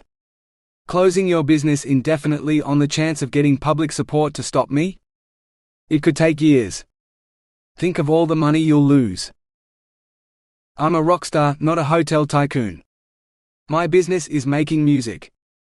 If I run out of cash, I'll just record another album or go on tour again. My fans fucking love me. When you and your mine are gone, my island will still be waiting for me. Even if I have to wait until I retire. You're the one whose business will be in trouble when half the state decides they hate you and what you're doing up here. And I'll make sure they know what's going on." She shrugged. "We'll see. Money can make any problem go away." It was Jay's turn to choke. With laughter. "What fucking tower have you been living in where they let you believe that?" He wiped his mouth with the back of his hand. "So crude. You can buy things. Not people. Not opinions. And not my fucking island." Gaia forced herself to smile even as her heart sank. "We'll see, Mr. Felix." Another snort. "No, you'll see, baby. My answer's no, and no amount of begging will change my mind. I've never begged in my life." Jay winked. "Maybe that's where you're going wrong. You should try getting down on your knees sometime. A bloke can be a bit more friendly when you do that, instead of ordering him around." Gaia frowned to hide the tumult inside. She should be angry. She should be furious at this man for refusing her, and even suggesting she do anything for him on her knees. But a thrill twisted in her belly, making her wonder what it might be like to get friendly with this man. He was a bastard, but his body combined with that voice. For the first time in her life, she lowered her eyes and forced herself to eat the rest of her meal in silence. She wouldn't give him the satisfaction of a reply. At least, not until he offered her some sort of satisfaction first. 14. When the next day dawned, Gaia wished the sun would go back to sleep so she could too. Her night had been filled with dreams of Jay Felix and the things she wanted him to do to her. At this rate, she'd have to buy herself a marital aid, a vibrator, like some lonely spinster who couldn't find a partner to share her bed for a night. Gaia shook herself. No. Absolutely not. A billionaire didn't need a battery-operated substitute for a man. She merely snapped her fingers and men came running. She'd find a member of the hotel staff willing to fulfill her wishes, and Jay wouldn't be a temptation for her anymore. Admittedly, it didn't look like this place had a pool, but surely there were some attractive young men working here.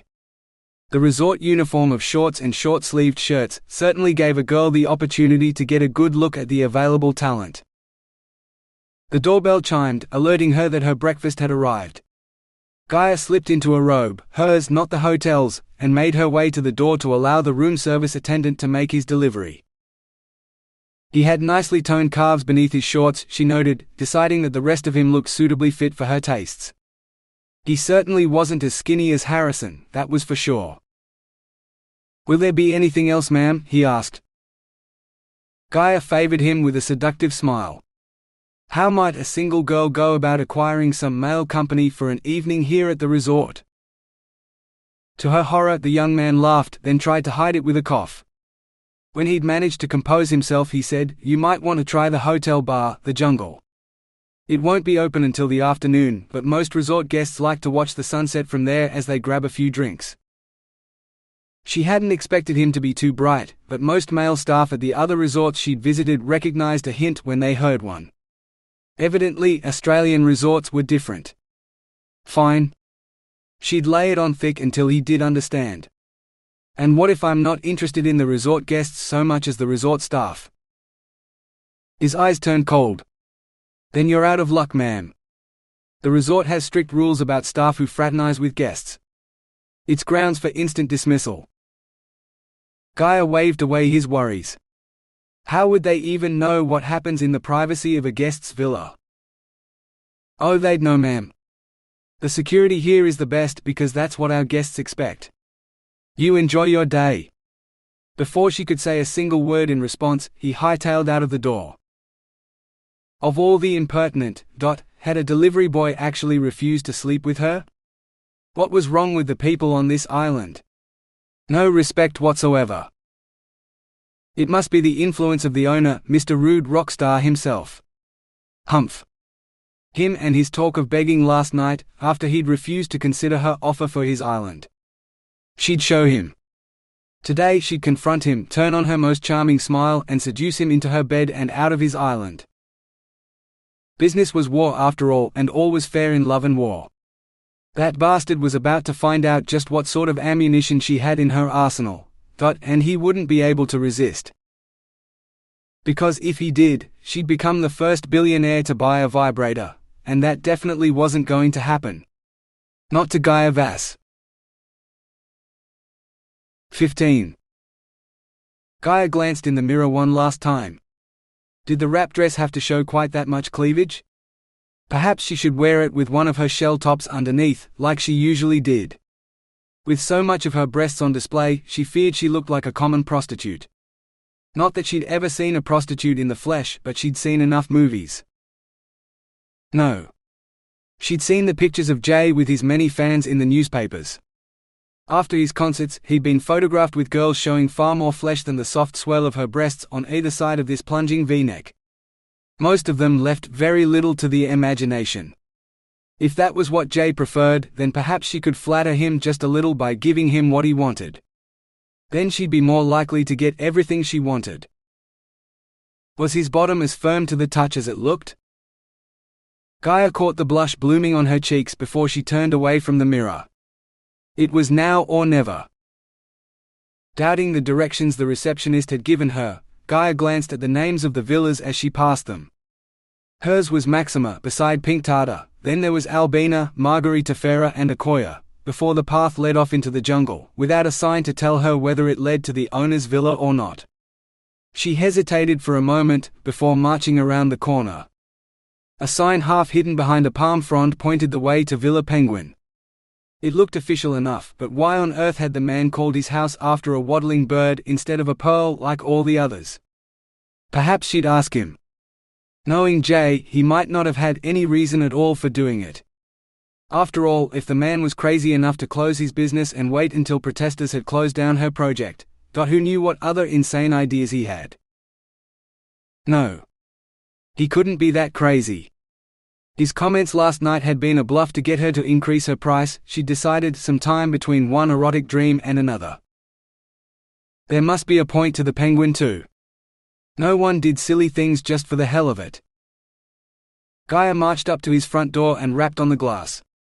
She waited for a few seconds, hearing nothing from inside the villa, before knocking again. And again. Still nothing. She perched on one of the outdoor chairs on his veranda.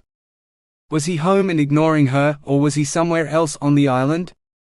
Perhaps she should try the windows. This villa looked like a smaller version of hers, which meant floor-to-ceiling windows with a view over the ocean or into the jungle. If she peeked through a few windows, she'd soon see if he was home or not. And if he was deliberately ignoring her. Squeezing between the end of the veranda and a spiky shrub taller than she was, Gaia crept toward the first window. The blind was down so she couldn't see a thing. She cursed under her breath and tiptoed further. The next window gave her a clear view of his empty kitchen. Was he still asleep at this hour of the morning? Surely he hadn't slept as badly as she had. She bypassed the frosted glass door she guessed led to the bathroom, the same as the one in her villa. A path led from this door into the jungle, presumably it ended at the beach like hers. The next window should be the master bedroom if she'd guessed correctly. Gaia crossed the path, ducked behind a palm tree, and peered through the window into a darkened room. A firm hand grabbed her bottom. She jumped, but the grip tightened and didn't let go. Spying on resort guests is definitely against the rules, a male voice purred in her ear. But if you tell me what you'd hope to see, peering into my bedroom like that, maybe I'll see if I can give you a private show later that'll make all your dreams come true. Her bottom grew uncomfortably hot under his hand. The heat spread rapidly to her core, reminding her of last night's lascivious dreams. "Unhand me," she demanded, but her voice was too breathless to sound properly imperious. "Tell me why you're sneaking around my house and I will." Gaia twisted out of his grasp so she could glare at him. "I was looking for you." Too late, she remembered her intention of seducing him, but she forced herself to smile in the hope that it might help. Jay spread his arms wide, once again showing off the fact that he wore nothing but a pair of wet board shorts. He must have come straight from a swim. "Here I am, baby. Have you thought about what I said last night and decided begging might be in your best interests? You wouldn't be the first." No, she certainly wouldn't, Gaia thought, unable to take her eyes off his body. Why did she want this man so much? Damn it, she was here for his island, not him. Fluttering her eyelashes and feeling ridiculous, she said, "I wanted to invite you to take a walk on my private beach with me." Jay shrugged. "I can come for a walk, yeah." Not quite the enthusiasm she'd been hoping for, but at least he'd agreed. Gaia led the way back to the main path, hearing the pad of Jay's bare feet following her. Then it faded. She turned to find out why he'd stopped. Jay stood on the path to Villa Akoya. "Where are you going?" "This is the shortest way to the beach." "At least it is as long as you're wearing those." He jerked his chin at her feet. Gaia glanced at her heels. Did the man honestly expect her to go barefoot like him? While wearing this dress? Evidently he knew nothing about fashion, but then, few men did in her experience. She summoned a gracious smile. "Show me the way then." Her eyes zeroed in on his backside, outlined clearly by his wet clinging board shorts. Actually, given their rosy color and the shape of what was underneath, it made her think of the mango she'd eaten for breakfast that morning. Ripe, firm, but sweet enough to make her mouth water for more. Would he taste as sweet if she sank her teeth into him? Gaia choked back a giggle at her own silliness. What kind of crazy woman bit into a man's bottom? Moreover, who thought he'd taste sweet? He'd taste salty, surely. She looked up to meet Jay's quizzical gaze. "You right there?" he asked. Gaia mumbled a non-committal reply, then swept past him before he spotted her rapidly heating cheeks. She followed the sound of crashing waves to a narrow track leading off into the jungle. On her first step into the creamy sand, her shoe sank into the sole, followed by the other one. She struggled out of the sand, only to sink again on every step. This track was torture. "I'd prefer to go back to my place and my private beach," she announced grandly. Jay tramped past her, having no trouble with the sand beneath his bare feet. Big bare feet too. Why? All the private beaches are connected, with just a bit of jungle shielding each from the other. They're really just one long beach that ends at the top of the island. This is faster. Or it would be if you take those stupid shoes off. You don't need shoes on this beach. The sand's like velvet, it's so fine. And still cool, seeing as the tide's only just heading out now. Gaia's toes curled at the thought of taking her shoes off. She hadn't had a pedicure in weeks. There would be chips in her nail polish. No way was she revealing her imperfect toes to this man. It'd ruin everything she was trying to achieve. Not to mention, all the girls in the movies she'd skimmed over this morning kept their heels on. Seducing a man properly depended on wearing the right shoes. Ignoring him, she slogged on. "Have it your way then." He overtook her almost effortlessly. "Aren't you going to walk with me?" she demanded. With an exaggerated sigh, he stopped. "That would be a lot easier if you weren't slower than most snails." "Fine. I'll try to keep to your pace, but only if you tell me why you're insisting on going for a walk when you're evidently not enjoying it." Gaia forced down her irritation as she attempted a coy smile. "After last night, I couldn't stop thinking about you. I wanted to spend more time with you. Alone. Eyelash batting. More eyelash batting. Couldn't forget the damned eyelash thing. And that pouty thing the girl did with her mouth." Jay burst out laughing. "This seduction thing you've got going would be real cute if it wasn't straight out of a bad porn film. You been watching the adult movie channel all night, drinking champagne and fantasizing that Mr. Mustachioed Pool Man was me?" Gaia's mouth dropped open and she couldn't seem to close it. How had he known? "You're not the first, baby, and you won't be the last, I'm sure. Can't say the same though. I get so much of the real thing, I don't have time for fantasies." His grin left her in no doubt that he was telling the truth. His gaze slid from her face to the horizon. "Fact is, I've had so much sex lately, I'm taking a bit of a breather. My girl's so hot for me, I need some rest, if you know what I mean, so I'm performing at my peak for her." Jay Felix had a girlfriend hidden away in his house, while he was out here with her? That explained the room with the blind pulled down. So that's why he wasn't interested in her right now.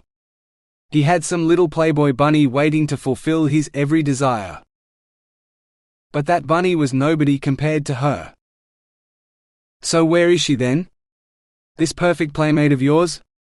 Gaia spread her arms wide. "I don't see her. Just you, me and this romantic beach, begging for a bit of action. What do you say?" She winked. Jay laughed so hard he choked. "Shit, you should really lay off the movies. You know porn's not real, right? She's not here. She had some business to deal with back home and she got delayed. As soon as the media shitstorms died down around her, we'll be hot and heavy again like you wouldn't believe. It's hard to believe she was a virgin the first time I had her, but she was. So much for chastity though, once she starts, Flavia never wants to stop. She's the first girl I ever had who could wear me out, and that's saying something." His eyes turned misty. "Takes her half the night to manage it though." "Half the night? Hours?" What Gaia would give for hours in bed with Jay Felix. Dreamily, she took another step and splashed into water, coming to an abrupt halt. What on earth? She tried to pull her shoe free, but it was stuck fast in a shell-lined hole. A wave broke over her foot, filling her shoes with seawater. They'd be ruined. "Crab hole," Jay said. "Crabs?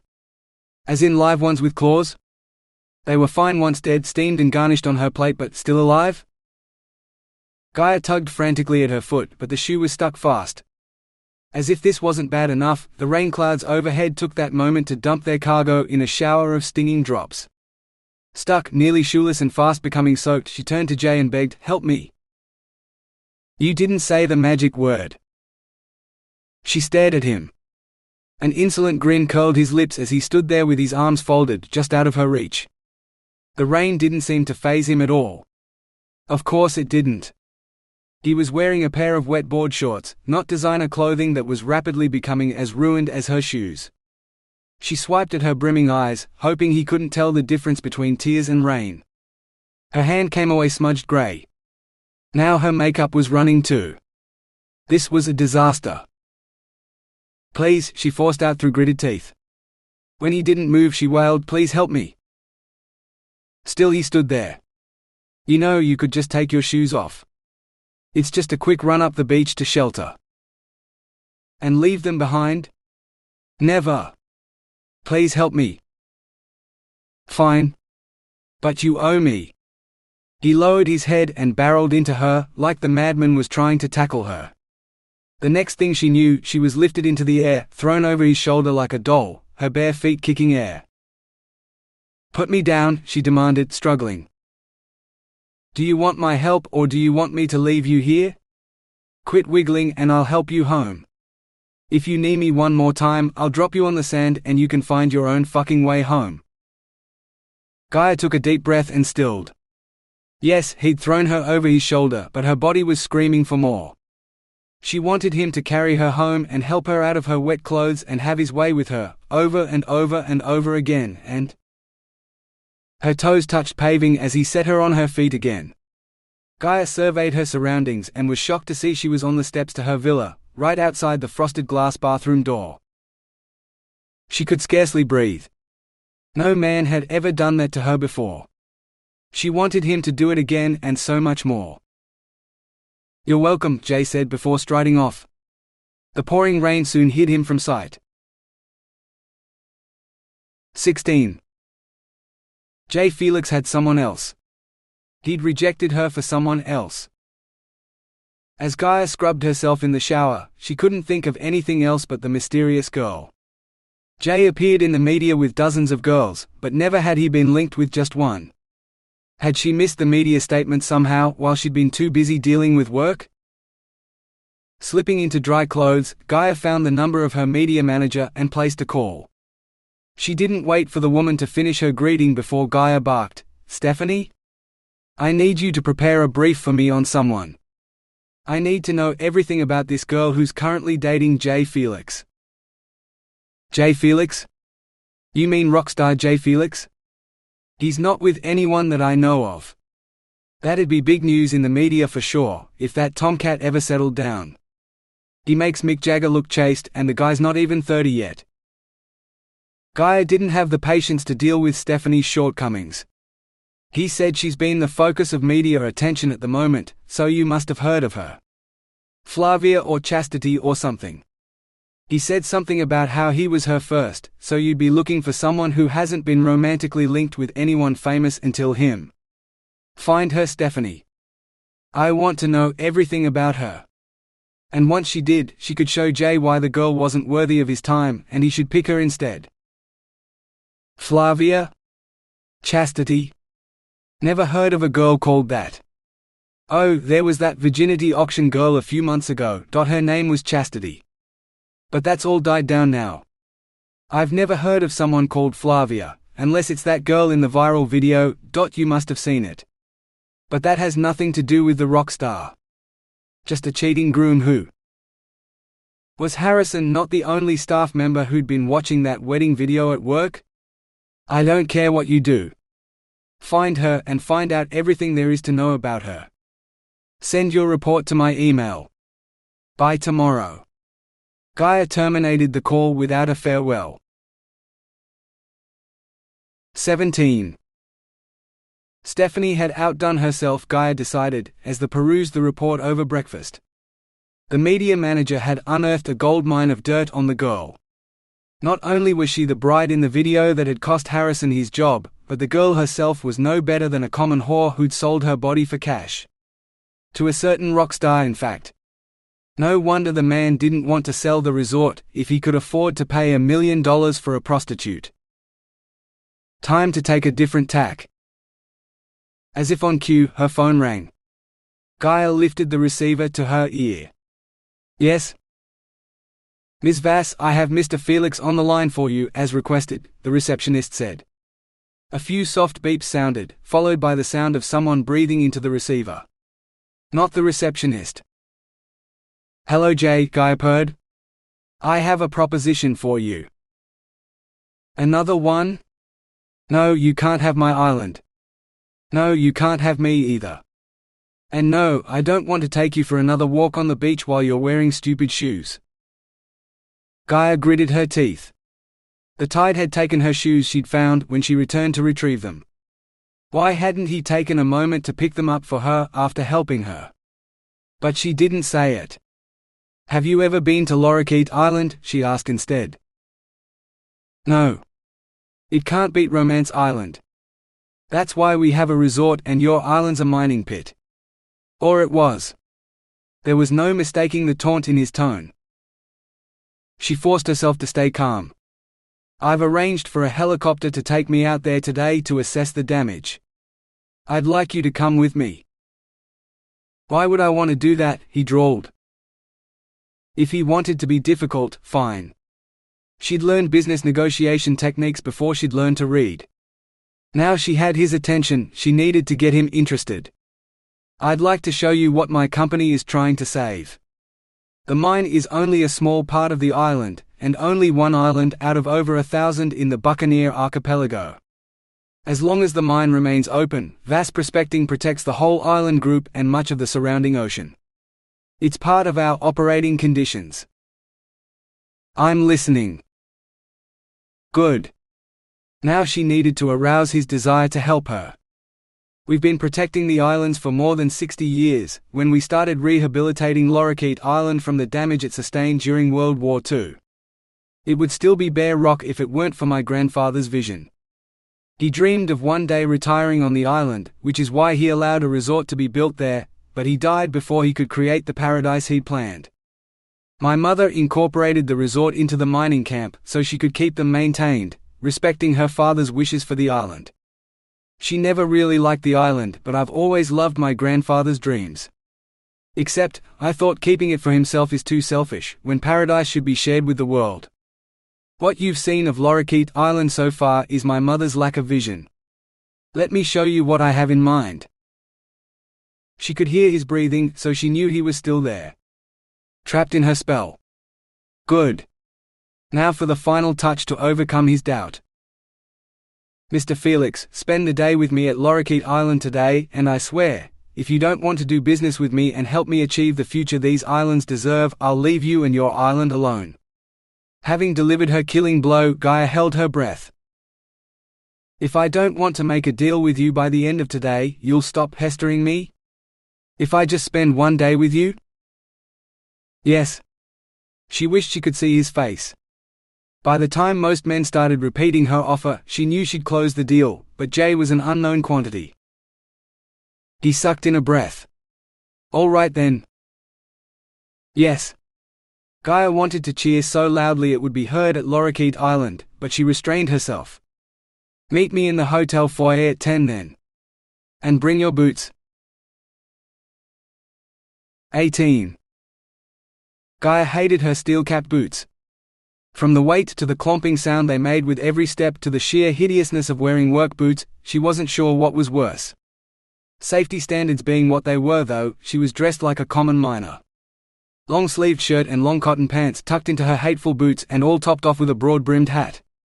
All she needed was a shovel, and someone might mistake her for a ditch digger. Good thing she had no intention of seducing Jay today. The only sexy thing she could do in these mundane clothes was a striptease as she took them off. Something she'd never stoop to. What if someone saw? To her surprise, Jay was already waiting for her, wearing shorts, a polo shirt and, she glanced down, a well-worn pair of boots. So the rockstar did own shoes after all. Boat's not here yet, he said, jerking his head toward the jetty. Gaia smiled. We're not taking a boat. We'll be flying. As if to punctuate her point, the sound of an approaching helicopter thumped in the distance.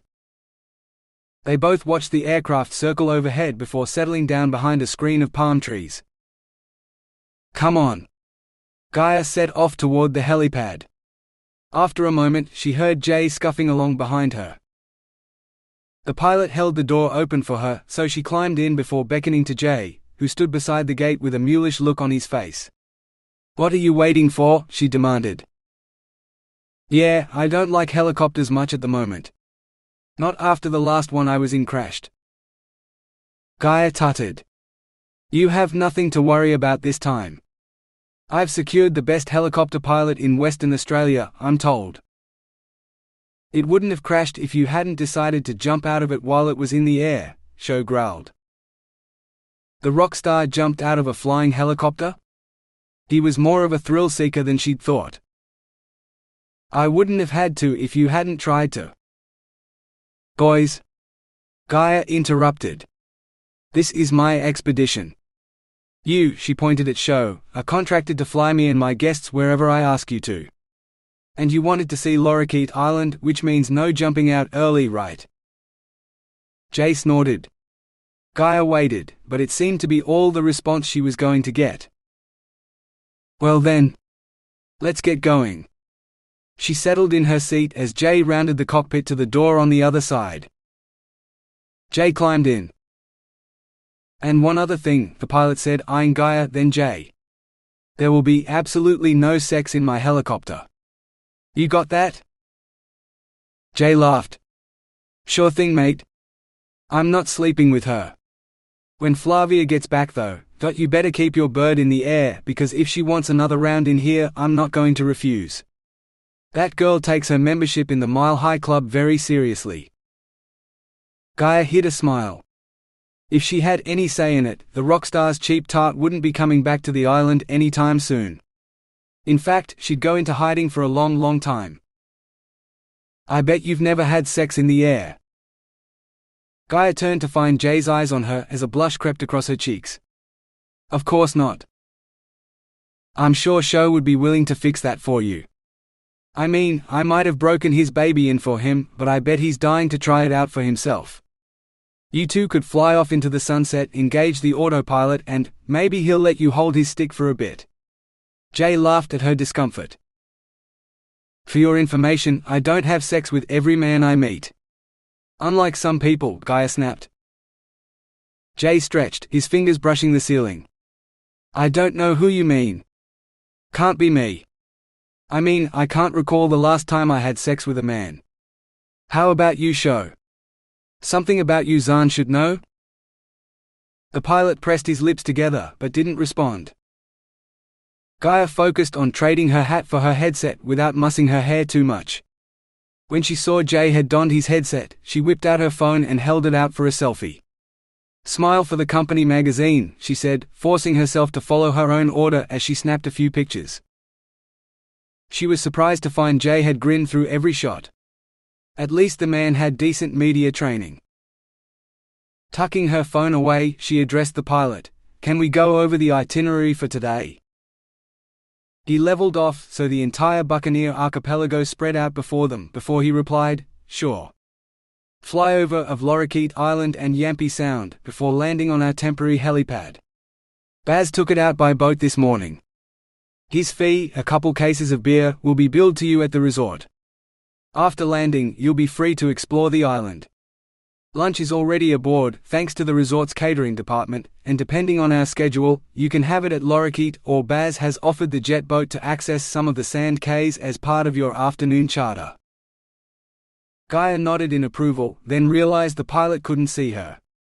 "And we'll arrive at Lorikeet Island?" "Right now on our right. I'll do a high flyover first, then approach from the east, like a plane would for landing, and fly low over the island in a couple of passes to give you a better look before we land.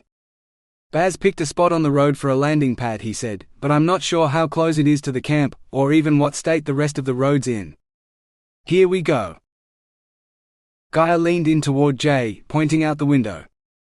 "That's the port where the ships come in to collect our iron ore." The rust-colored piers topped by a conveyor stood out in strange contrast to the turquoise sea. Maybe it was because the sea wall was missing and the tide appeared to be in, licking at the island with every wave. Yet the island didn't look as bleak as the first time she'd seen it, only 2 days ago. Was it the company, or just the absence of threatening clouds? Gaia wasn't sure. She swallowed painfully. The mine was there, where that deep water is now. If she stared at it hard enough, maybe she could will the wall back into being. "I know," Jay said. "I told you, I can see the mine from the highest point on Romance Island. I've watched the trucks creeping down the incline, smaller than the toys I used to play with in the sand pit as a kid. I wouldn't mind taking one of those full-sized haul packs for a spin." "You can't. We only employ female drivers."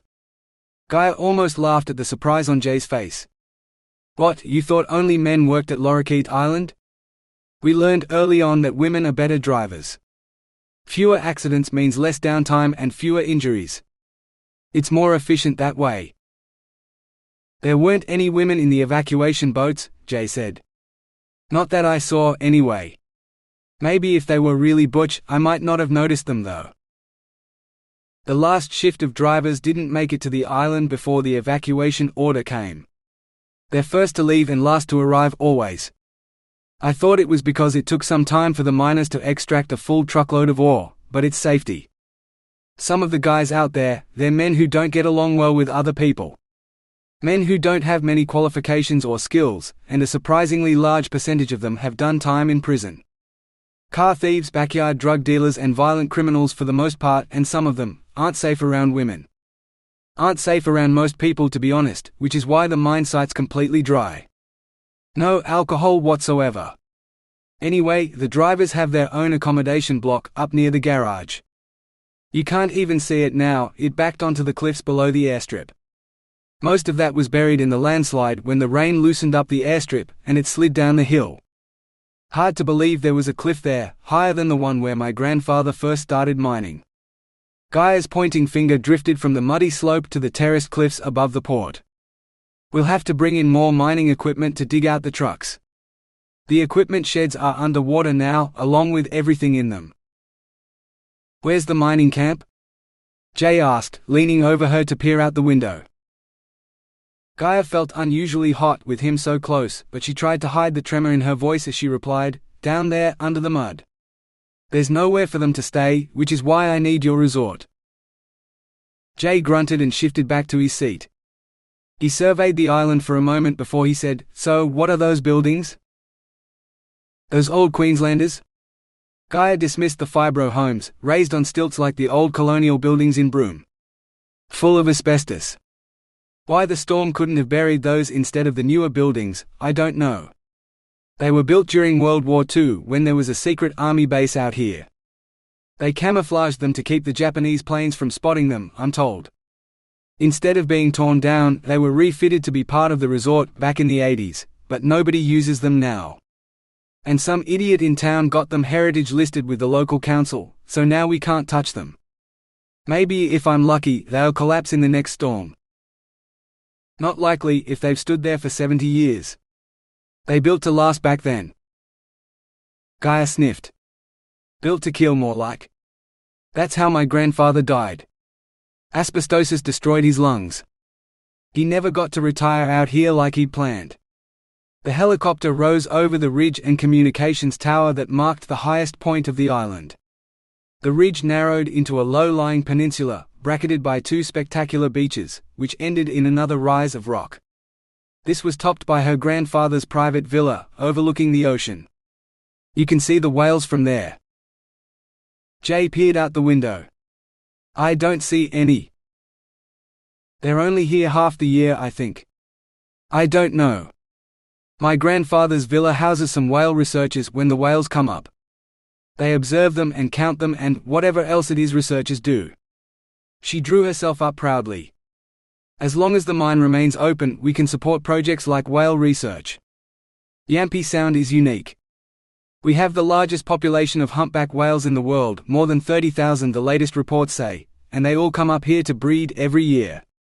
There. Chew on that, J. Felix.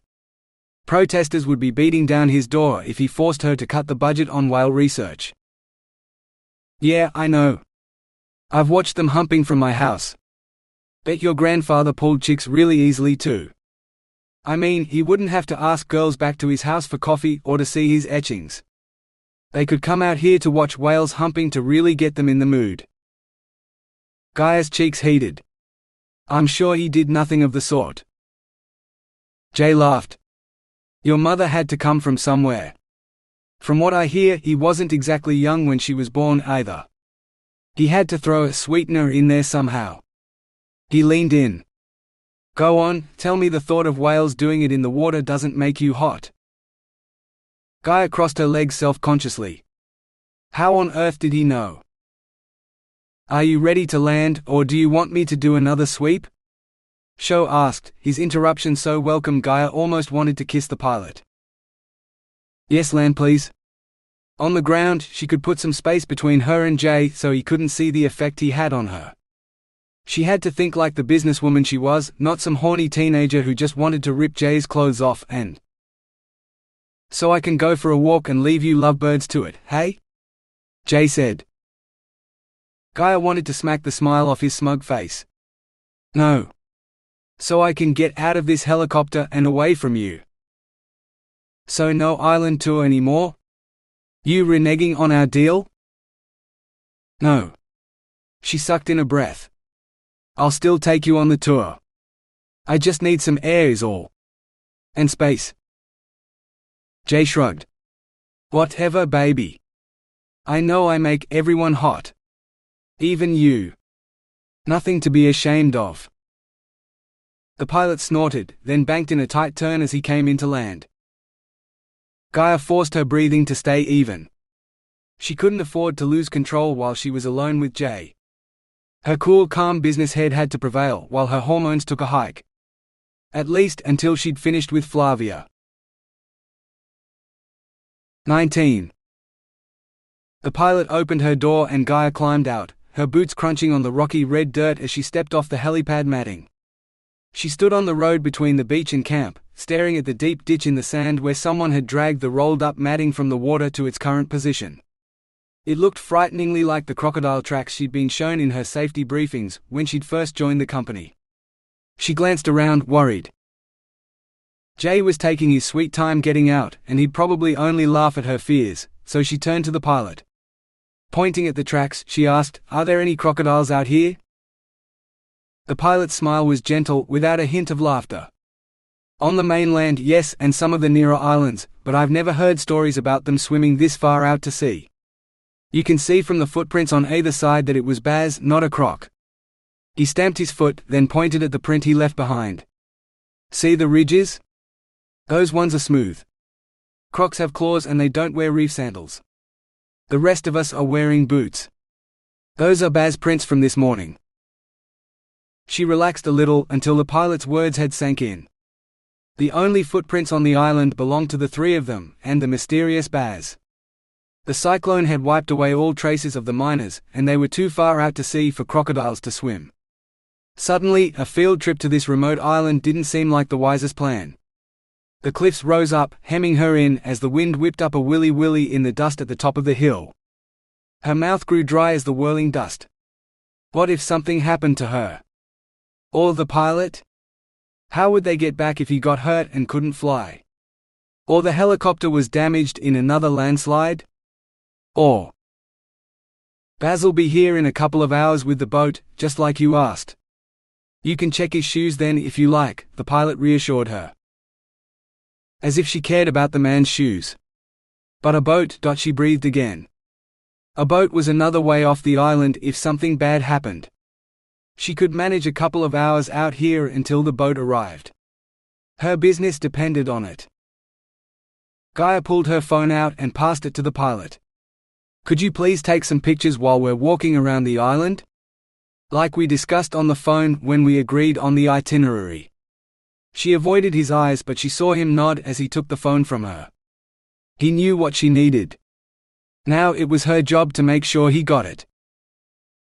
She set off up the road toward what remained of the mining camp. "You coming?" she called over her shoulder at the two men. Grunts and the crunch of footsteps followed her, so she trudged on. 20. By halfway up the final hill, Gaia was so breathless she could barely speak. Hadn't she spent enough time in her private gym lately?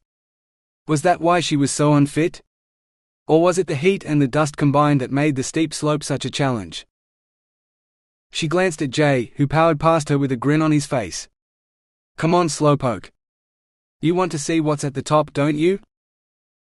Her grandfather's villa, now the Whale Observatory. "I need to catch my breath," she wheezed. "Come on." Jay stretched out his hand. Gaia glanced back, satisfied to see the pilot raising her phone to photograph them. She grasped Jay's hand and trudged up to his side. He'd continued on, so she clung tighter to his fingers as with each panting breath she climbed higher up to the peak of this bloody rock. What on earth had her grandfather liked about the place? It was desolate and dry, full of bright colors that hurt her eyes, all baked in cloying heat that stole her breath. Maybe the old man had been mad to build out here. Her mother had never said so, but she'd also never wanted to visit the place. Hence why she'd given up his house to the whale watchers. That and because it was a tax break, investing in research like this. It also let her claim the cost of maintaining the compound as a tax deduction. Sweat ran into her eyes. When Gaia tried to wipe it away, her hand came away rusty, as if the moisture had magically attracted more dust to cling to her face. Great. Good thing she wasn't trying to seduce Jay today. She must look a right mess. Come on. Jay yanked on her arm as he ran up the last bit of the slope, almost pulling her over. Gaia caught her balance just in time to stop herself from falling flat on her face, then took a few more steps to see what had Jay transfixed. He whistled. This view's better than the one from my place. Gaia stepped up to his side and stared at the spectacular view. The whole of Yampi Sound spread out before them, devoid of whales but full of plenty other marine life. Big pod of dolphins over there, Jay said. Gaia couldn't see anything resembling a dolphin. Where? Jay's arm curled around her waist, sending her heart skipping as he pointed with his free arm. Right there. Gaia saw the splash and squinted into the distance. It looked like something jumped out of the water, then landed with an even bigger splash. We have a dolphin protection program too, you know, she said. It was one of the initiatives we offered to fund when we constructed the port. The dolphins here are found nowhere else in the world and they're on the endangered list. Without our protection, they'd die out. Seems to me your port's the only thing out here they need protection from, Jay remarked. Of course it's not, Gaia snapped, stung. If it weren't for us, there wouldn't be any fish for them to eat. The port protects them. Fishermen aren't allowed to fish in our shipping lanes. If they were, they'd catch everything in sight and leave nothing for the dolphins. Bullshit. Even I know the fishing laws in WA won't allow that to happen. It's why our fish is more expensive than any of the stuff we import, but it's worth it. Knowing you pulled your barramundi or groper out of local waters instead of some sewage farm in South Korea or Thailand. Gaia didn't know a thing about fishing. Her mother had never allowed her to do such a thing. What do you mean? It's the foreign fish you have to watch out for, Jay replied patiently. Cheap barra comes from overseas fish farms, and you need to check to make sure if it's Aussie or not. And if it's wild caught, it could be illegal. We've had the local fisheries boats come out to the island, chasing illegal fishing boats, and they stop for a drink if they have time. To hear them tell it, illegal immigrants aren't the only thing Indonesian fishing boats come to Australia for. Now they come to steal fish. They sneak into Aussie waters, use nets and fish attraction devices and dynamite and all sorts of shit that's illegal here, fill up their boat with their stolen catch and sail home. If the fisheries boys don't catch them first. When they do catch them, they have themselves a big bonfire, burning the fishing boats so they can't come back. She hadn't heard about illegal fishing before, but it made sense. See? If we weren't out here, those illegal fishing boats might never get caught, because there'd be no one out here to catch them. Jay grunted in what she hoped was agreement, then strode off down the track. Hurrying to catch up with him, Gaia repeated all the things she'd memorized the night before when she'd planned this trip.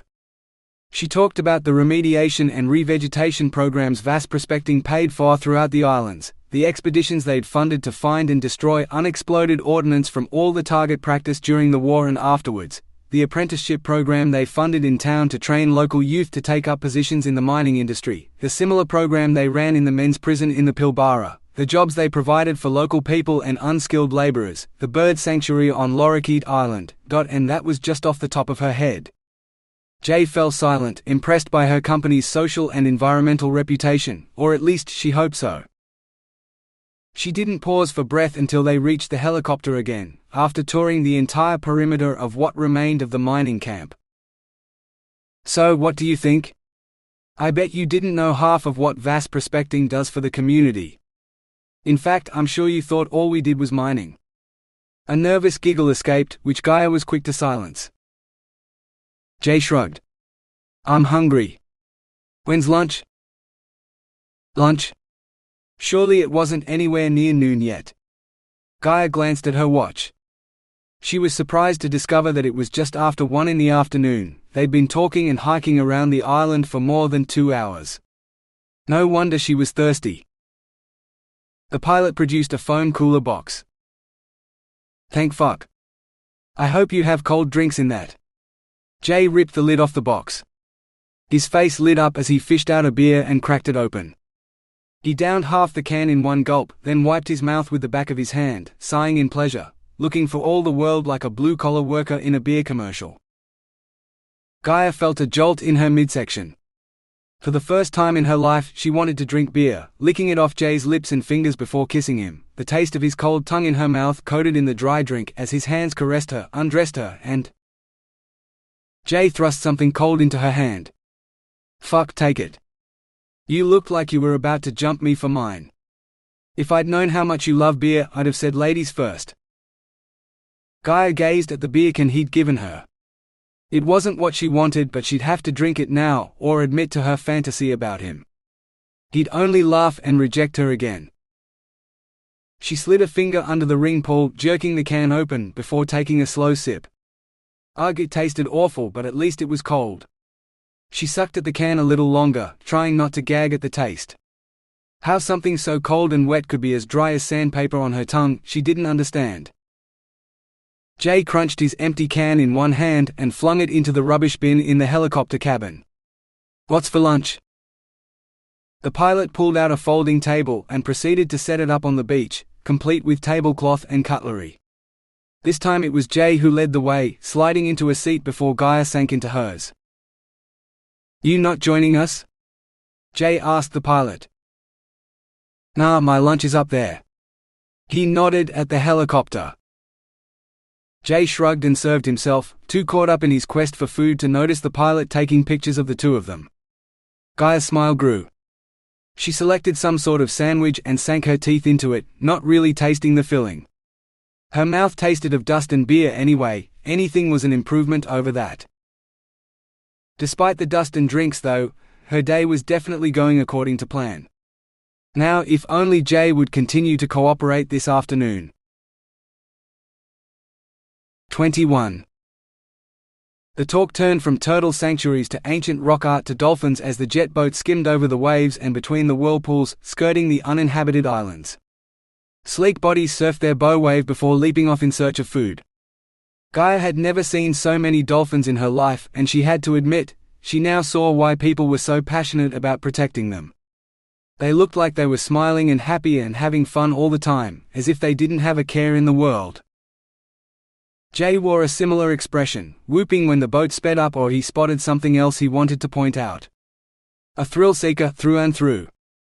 He was like a hyperactive child, but one who set her heart racing and the rest of her body reacting in the most unprofessional way. Gaia had long since lost count of the number of times she'd told herself she wanted the man's island, not his body, but right now, with the taste of salt on her lips and Jay sitting next to her in a soaking wet shirt from the last wave that had splashed the boat, she was seriously contemplating climbing into his lap. She blamed the beer. She should never have had the second one with her lunch. Now her belly was roiling and she wasn't sure if it was desire or seasickness. Probably the latter. That might explain her strange fever.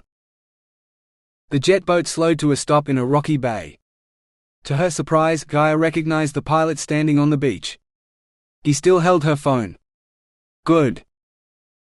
I can't go in any closer or I'll get bogged," Baz said. "The water's pretty shallow here. Barely knee-deep. You'll be fine walking back to shore." Jay nodded, leaping over the side of the boat without a qualm. Sure enough, the water barely reached to his knees. His tied-together boots dangled from one hand. "You coming, baby?" Gaia peered over the side. She spotted a shell-lined hole like the one she'd lost her shoe to on Romance Island. Only this one was much bigger. She wondered how much bigger the crab was, and shuddered. "No, I don't want to get my shoes wet again." Jay snorted. "So take them off." "I did." "And let the crabs have her bare toes?" "Oh no." She drew herself up. "You'll have to take me up to the shore. All the way in the boat." Baz's half-lidded eyes regarded her. "Sure. In 6 hours when the tide's high enough." 6 hours? She couldn't stay out here that long. She had to get back to the resort. "You big baby. Come on, princess." Jay scooped her up and lifted her out of the boat, boots and all. Gaia squealed in surprise, wrapping her arms around his neck. After a moment, she realized that he didn't intend to drop her, so she loosened her hold and settled against his hard chest. This wasn't so bad. At least he hadn't turned caveman and thrown her over his shoulder again. Now he carried her like his new bride. He splashed through the shallow water to the beach before he set her on her feet. "I'm not waiting 6 hours for you to whine about getting your feet wet. I'll miss The Simpsons." A grown man who still watched cartoons? It figured. Gaia glanced at the pilot, who lowered her phone and gave her a barely perceptible nod. He'd captured the whole thing on camera. Good. The day had worked out better than she'd expected. 22. Gaia waited until she was certain Jay's attention was fixed on something outside the helicopter windows, before she pulled out her phone on the flight home. Even on the small screen, she could see the photos the pilot had taken were exactly what she'd hoped for. If her mother had been alive, Gaia would have received a lecture on being too friendly with her business competitors, but as far as she was concerned, she hadn't been quite friendly enough. That would change. She'd make sure of that. She directed her phone to upload the pictures to her file-sharing service. There might not be any mobile phone reception between Lorikeet and Romance Island, but they'd send as soon as the phone connected to a network. Stephanie would know exactly what to do with them. As she tucked her phone away again, she glanced at Jay, who still stared out the window. Perfect. He hadn't noticed a thing. Idly, she wondered if she should ask Jay to dinner tonight, or whether that would mess with her plans too much. What was wrong with her? She couldn't seem to stay away from the man. Everything about him drew her toward him, even as her mind screamed at her that he was rude and annoying and irritating and maddening and, Jay Felix, the perfect male specimen she'd lusted after all through university. Her mother wouldn't have let her near him, but Morrigan wasn't here to stop her anymore. Gaia's life and the company were in her own hands now. She grimaced.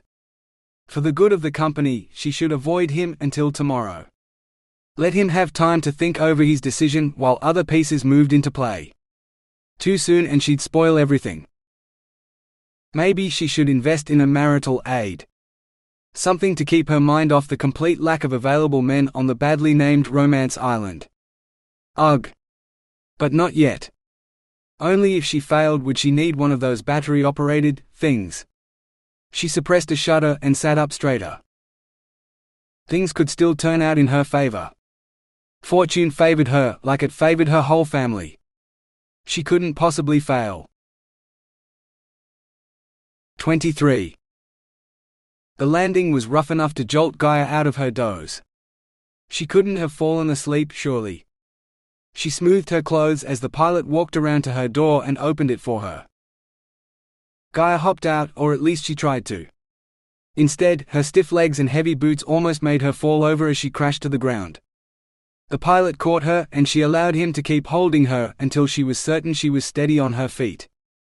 A quick glance back told her Jay hadn't seen her clumsiness, he was busy clambering out the other side. She shook off the pilot and hadn't made it 2 steps before she heard him say, "Do you need me tomorrow, ma'am?" Gaia pursed her lips. She had to do something to distract herself during the day. Maybe. I'll let you know in the morning. The pilot nodded and climbed back into his aircraft. Not wanting to be nearby when he took off, Gaia hurried off the helipad, only to find Jay blocking the path to the villas. "Do you want your answer now?" he drawled. She deliberately delayed, letting her gaze rake down his body. Even in his salt-encrusted clothes, he still looked like sex on a stick. She had no illusions about her own appearance though. Her pressed shirt was now horribly creased, and the thought of the dried salt on her skin from seawater and sweat made her itch. Not to mention the dust that had gotten everywhere. She wanted a shower. "I think we should both go clean up, have a rest and sleep on it. Tomorrow, let's meet for dinner to discuss my proposal." He shrugged, then slouched off. Gaia stared after him, not sure whether to call him back or call him a rude bastard. "So that's a yes then?" she called after him. She wasn't certain, but she thought he gave her another shrug before he disappeared into the darkness. 24. Gaia scrubbed her skin in the shower, but nothing she did seemed to make her feel fresh again. Plus her feet hurt from being stuck in those awful boots all day. She needed a proper pedicure, or she wouldn't want to walk another step tomorrow. She toweled herself dry and picked up the phone. "Get me the resort day spa," she instructed. "I'm sorry ma'am, but the day spa isn't open right now," the flustered receptionist replied. Gaia gritted her teeth. "Then when will they be open? I need the earliest possible appointment." A nervous cough. "Not until June ma'am." 9. "Fine. Book me in for their best pedicure and make sure it includes a thorough foot massage." The girl tittered. "I said June ma'am, not 9 o'clock. As in, the day spa isn't open until peak season." Anger charged Gaia's veins. "June? But that's weeks away. I simply cannot wait. Find me a beautician who can do a pedicure by 9 tomorrow morning." She hung up. After Gaia had dressed, ordered some room service and chosen a suitable movie for the evening, the phone rang. "Yes?"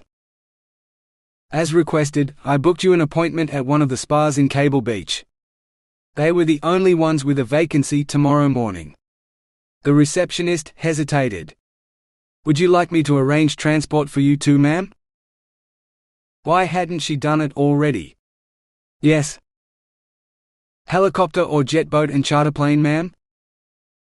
"The helicopter, of course," Gaia snapped. "Very good, ma'am. Will there be anything else?" There wasn't, but Gaia decided to invent things anyway. "Arrange for a catered lunch for me tomorrow at the best restaurant in town. I don't care where, just make sure they have the best and the freshest Broome has to offer." Another thought occurred to her. "Oh, and I'd like a private dinner for two for tomorrow evening at 7. Tell the chef I want it romantic, private and of the highest standard. With 2 bottles of your best champagne. No, make it 3. She definitely want to toast her triumph when Jay gave in to her. Over the island, of course. Winning him over in a romantic sense would be a piece of cake, what with the plan she had in place. 25. "My feet have soaked quite long enough," Gaia told the girl irritably. The spa attendant produced a serene smile. "A few more minutes, madam. You are here for a Polynesian foot spa, and the oils take time to penetrate your skin. This treatment isn't just about your feet. With the aromatherapy oils, you should experience total relaxation, which cannot be rushed. I promise you, this is like no other pedicure you have ever experienced before." It certainly took longer than any other she'd experienced before. She hadn't even seen the color chart yet. Finally, the girl toweled her feet dry and began to massage Gaia's toes. Perhaps this wasn't so bad, Gaia decided, closing her eyes as she relaxed in her seat. At some point, another girl appeared, carrying a tiny cup of herbal tea and the varnish colors. Gaia had picked her colors before the cup reached her lips. A French manicure in neutral colors with a slightly pearlescent sheen. Anything more garish would make her look like one of the common women who were nothing like her. She vividly recalled the one time she and Helen had painted their fingernails purple on the way home from school, only for her mother to summon her personal beautician to remove the offending color, making Gaia promise never to cheapen herself in such a way again. Just as the first butterfly soft strokes of the undercoat touched her toes, Gaia's phone rang. The girl kneeling at her feet frowned. "No phones in the spa, madam, for it will ruin the relaxation experience. I must ask you to." Gaia ignored her. "Hello? Miss Vasse, it's Stephanie. I received the files you sent yesterday and forwarded them to my contacts with a modified press release. Are you sure you want this to replace the announcements about the new mine?" "Of course I do. I said so, didn't I?" Gaia snapped. "It's just that we've been preparing the campaign for the new uranium mine for months now, and if we give the evening news spot to this media release, one of the other channels might pick up the mine opening in a less favorable light before we've had a chance to solidify our approach in the hearts and minds of." Gaia's breath hissed out angrily. "I don't care about the uranium mine, or what the public has to say about it. The mine can wait a week or even a month if it has to. This is essential to my negotiations today. We have far more invested in Lorikeet Island than we'll ever have in a uranium mine that's barely a hole in the ground right now. Yes, Miss Vasse. A pause. Oh, and there's another matter. The editor of their women's magazine wants to run a celebrity gossip piece with the pictures you sent. A follow-up to tonight's TV spot. Would you like me to issue a statement refuting the rumors, or allow them to stand? A gossip magazine wanted to show the world the pictures of her and Jay? Gaia rubbed her hands together in glee. Her mother had bought shares in the international media company because she'd wanted control over what they printed. Morrigan hadn't understood that the media didn't work that way. The papers printed what they wanted, unfounded or not. The trick was to give them exactly the sort of thing they wanted to print, while spinning it in such a way that they couldn't help but take your side in controversial matters. What the gossip magazines wanted was a trusted source who gave them more than they could invent on their own. Neither. Tell the editor off the record that the rumors are true. By the time the story went to print, they would be. Say it's been kept secret for a while because of my mother's ill health, but now it's time to reveal the truth or whatever it is you say. Yes, Miss Vasse. Stephanie's nails ticked on a computer keyboard. The report I sent last night has just hit the morning news programs. It looks like another media frenzy, bigger than the first. Would you like me to send you the links? Forward them to my email. I'll look at them if I have a chance, Gaia replied. She didn't care what the media said, unless it reflected badly on her or her company. Anything I should be concerned about yet? Definitely not. I sent the report anonymously, there's nothing that can link it to us. I was just a concerned and unusually observant citizen who accidentally came into possession of some compromising emails sent from a computer in an internet cafe. Gaia smiled. She knew there was nothing accidental about her media manager's ability to acquire access to email accounts that weren't hers. That's why she kept the woman on side as much as possible. There was so much Mother hadn't understood about public perception and media management, but Gaia hadn't done a double degree, majoring in both media and business, for nothing. Mother had been too old-fashioned in so much of what she did, believing her father's way to be the only way to do business. And grandfather had been conservative at heart, a legacy he'd definitely passed on to his daughter. But Gaia did things differently, and there was no one to hold her back now. This was her time. Gaia glanced at her boring toenails as the girl brushed the last two with pale pink polish. Conservative. Boring. Time for a change. I don't like the color, Gaia declared. She fished through the color charts and found the one she wanted. It should be this one. She squinted at the name. Feeding Frenzy Red. But madam, I am almost finished. You asked for. Gaia interrupted, I've changed my mind. I want this one instead. And on my fingernails too. Purple might have looked tawdry on her teenage self, but Gaia knew nothing the chairman of Vasse Prospecting wore would ever appear cheap. Her blood-dipped talons couldn't wait to get stuck into J. Felix and his island. Romance Island Resort would soon be hers. Along with the romance she craved. 26. By the time Gaia climbed into the helicopter for the flight back to Romance Island that afternoon, she felt much more herself. Her pedicured feet were no longer a source of shame. The day spa had talked her into a body wrap to bring out the best in her skin, and a hair appointment had dealt with the damage from yesterday's field trip. If it weren't for the red dust and boabs in town, she'd almost think she was in civilization again. Soon. Once she'd negotiated everything she wanted from J. Felix.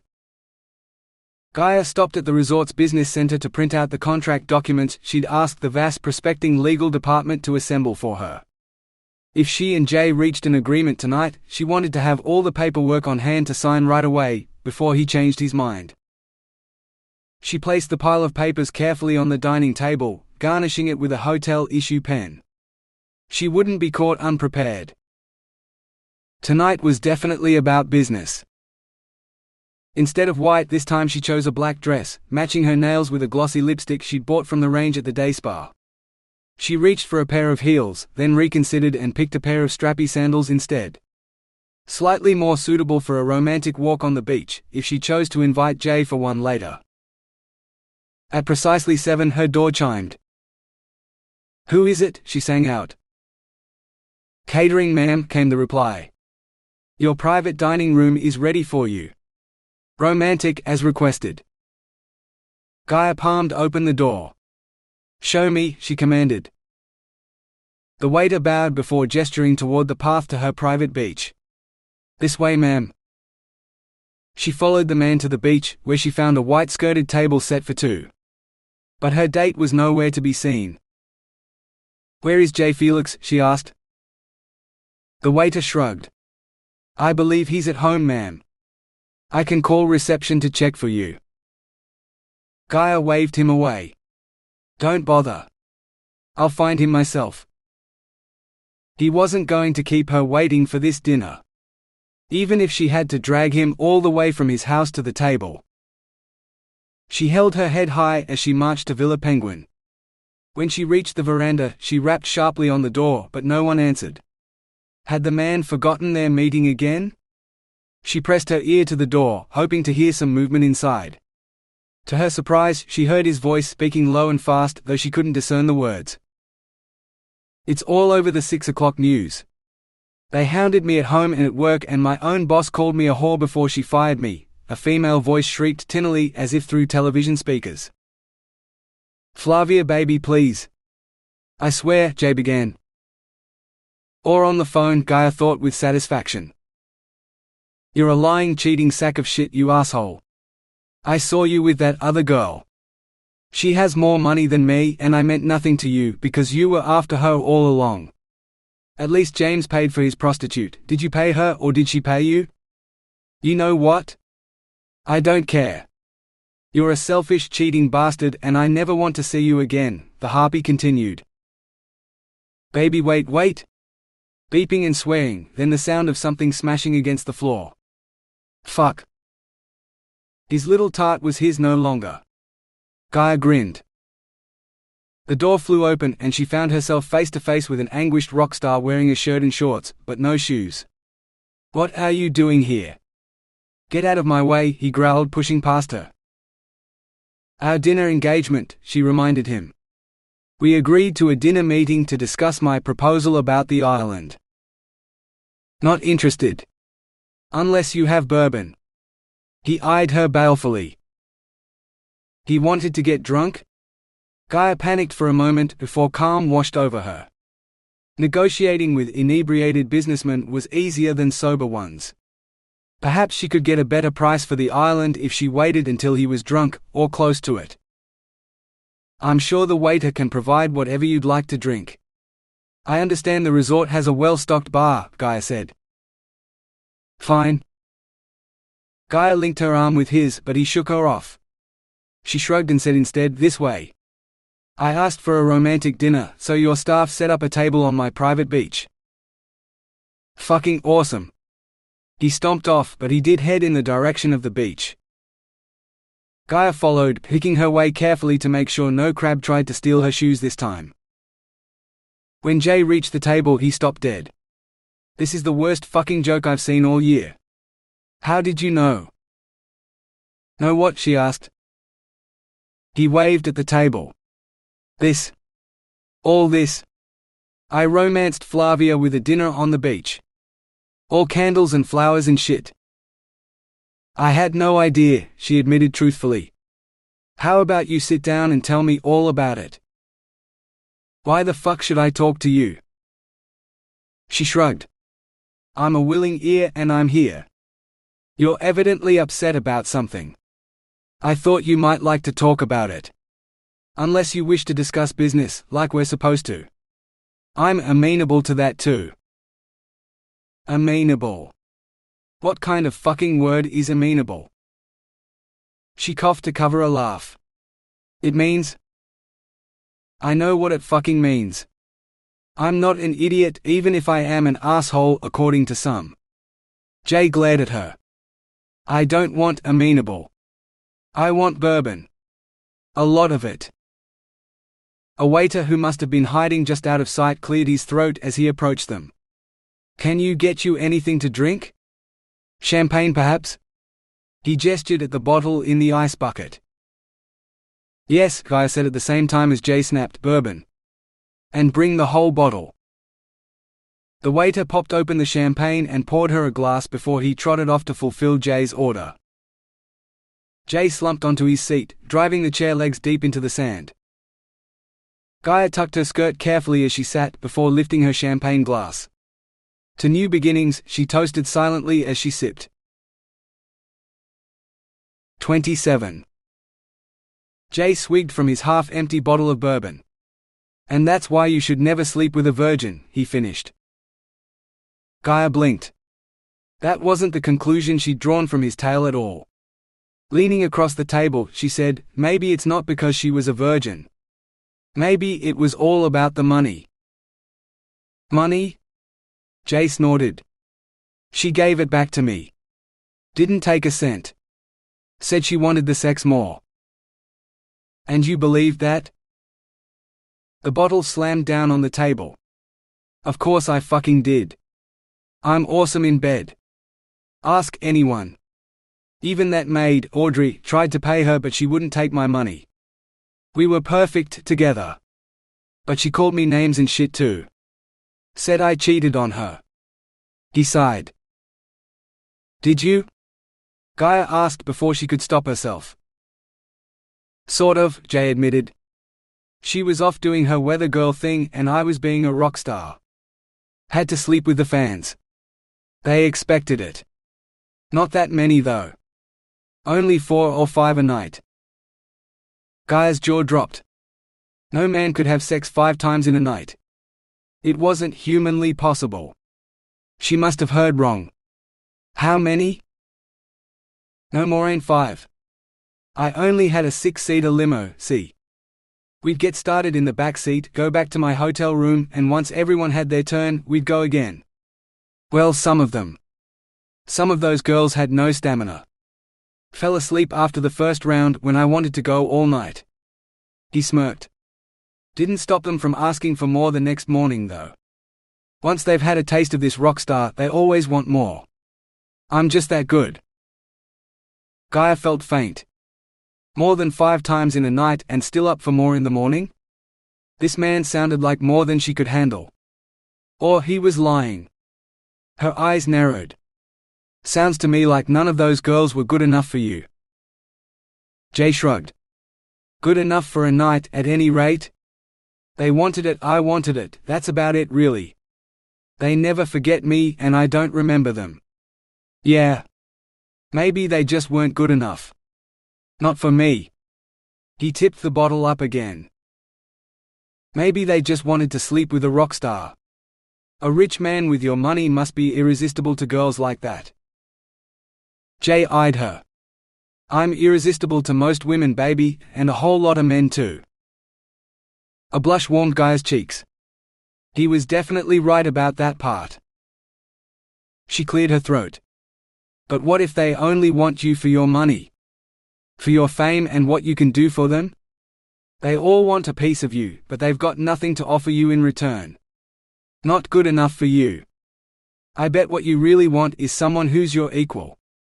Someone who understands what it is to be rich and powerful and wanted." Jay snorted. "You think I want to fuck some rich bitch? So up herself she doesn't know what the world looks like outside her own ass?" Gaia shifted uncomfortably. Why did he have to be so coarse? A normal man would apologize. A normal man would realize he'd offended her, that he was wrong about her, and try to make amends. But she didn't want a normal man. She wanted to prove to Jay Felix that she wasn't the sort of girl he thought she was. She knew how the world worked. People like them shared the power, while the masses lived their insignificant lives not knowing what real power was like. "Have you ever bedded a billionaire before?" Gaia asked. "Don't think so. Oh, there was this one chick in Sydney once, a Kardashian or something? Dunno. American chick with fake tits anyway.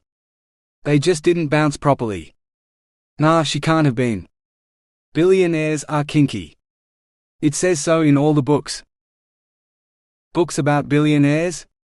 Had Jay read that unauthorized biography penned by some old flame of her mother's? Gaia had thought it was all lies, until she'd seen the evidence with her own eyes in her mother's bedside cabinet. Peanut butter, hazelnut spread and a jar of something that looked like whipped marshmallow, and when she'd opened them, everyone bore the marks of thick fingers that had dug deep into the gloopy mess. She'd always thought her mother had eaten them while reading in bed as some sort of guilty pleasure, but that trashy book had insisted she liked her lovers to smear the spreads all over her. I said, "What's your brand of kink?" Jay said loudly, looking annoyed.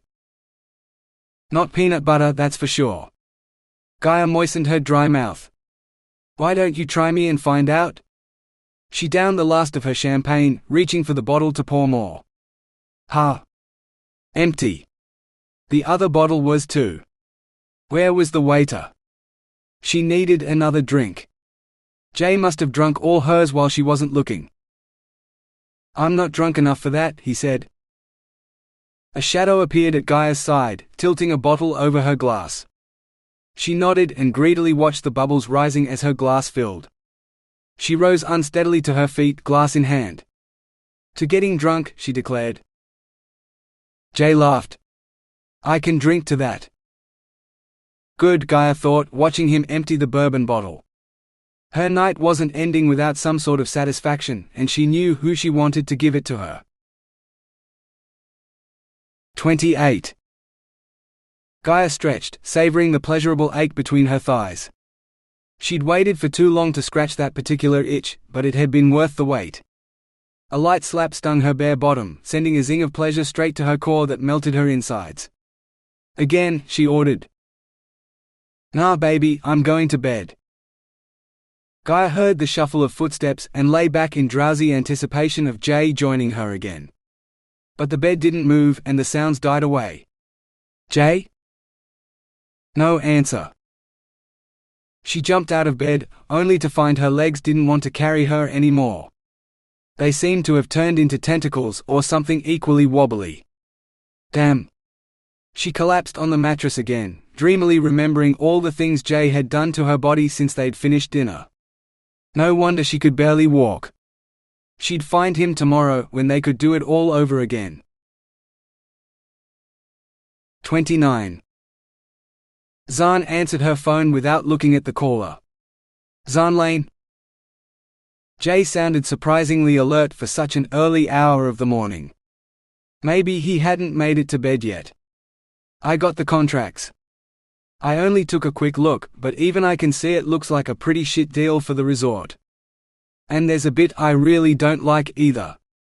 Something about how if the resort isn't making a certain profit margin in any year during the first decade they own it, they can insist on a refund of their purchase price, plus maintenance costs.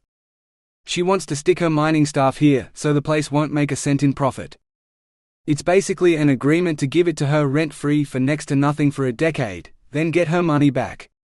Or she could sell the place to someone else and make her money back and more." Jay sounded worried. "Look, I don't understand all of it. Lots of legal shit. I've scanned it and I'm sending it through now. She doesn't know I have it, so I'll probably have to get Jackie to sneak it back into her house before she wakes up." He'd piqued Zahn's curiosity. "Don't tell me you slept with her to distract her so you could swipe the paperwork." "All right, I won't then." Silence reigned as Zahn digested his words. "You seduced her? What about Flavia? I thought you and her." "We're through. Somehow the press found out about her. They hounded her at work and home. Someone broke into the place where she works and sprayed stuff on the walls about her, calling her a whore. She blames me, though I never told anyone, so she said we're over." Jay sounded almost as down as he had after he'd found out about Fung. Twice unlucky in love. Poor Jay. "I'm sorry to hear that," Zahn said, and meant it. "I liked Flavia." A heavy sigh. "Yeah, so did I. She doesn't feel the same way anymore though, so I should just get over her and move on. Plenty more fish in the sea. Not ones who auctioned off their virginity, and they'd be an even rarer breed if Flavia was publicly crucified for doing it." Perhaps try a different bait next time, Zan said softly. Yeah, well, right now I have this rich chick sniffing around scaring anyone else off. Have you got everything you need, or do I need to be hospitable to her again? Hospitable. Jay Shaw had a strange definition of hospitality. I'll call you if I need anything else, but this contract should be a good starting point. I'll call their managing director, James Stewart, later on today to set up a meeting with me and Joe. Maybe we can arrange a reduced rate for rooms in the wet season. Don't worry. We'll take it from here. Jay seemed satisfied to end the conversation there, so after some hastily said goodbyes, Zahn dialed Vasse Prospecting. James Stewart already owed the resort a favor for helping with their evacuation. This might be a good time to call it in. 30. Oh God! Make it stop. But the bright sunlight lanced her scrunched-shut eyelids as some pesky miner hammered incessantly at the inside of Gaia's head. A high-pitched chime stabbed through her eardrums and into her brain. Go to hell, she groaned, rolling out of bed. Oh, that only made her head hurt worse. She staggered to the bathroom for her robe before she dragged her aching body to the door. Who could it possibly be at this ungodly hour? Room service, the recorded voice informed her before the irritating chime sounded again. She swiped open the door. I ordered breakfast for 10. Yes, ma'am. Romantic breakfast for 2 at 10 a.m. as requested. Shall I set the table for you? Breakfast for 2. Gaia couldn't remember arranging a breakfast meeting. Wait. Romantic? Was someone else supposed to be here? Distracted, she waved the waiter in. He wheeled the trolley in and transferred the trays to the table. Flowers. Waffles. Strawberries. Poached eggs. Even the damn bacon. All of it meticulously heart-shaped. Romantic, all right. And then she remembered. Jay. Gaia strode to the bedroom, but there was no sign of the man or that he'd been there at all. Oh sure, she dreamed about him, but that wasn't new. She'd had erotic dreams every night since she arrived at the resort. Only her body didn't usually ache so much after a dream. After a gym workout maybe. Unless last night she and Jay.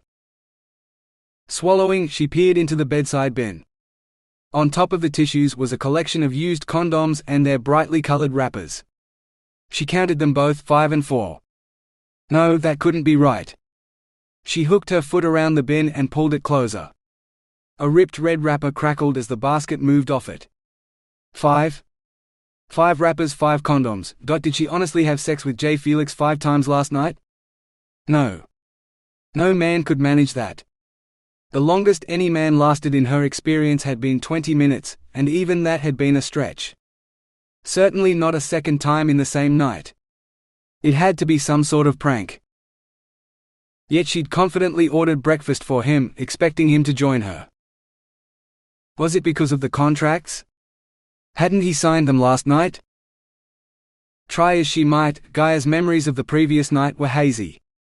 She knew she'd drunk champagne, matching Jay drink for drink as he downed his bottle of bourbon, but she had no idea how much.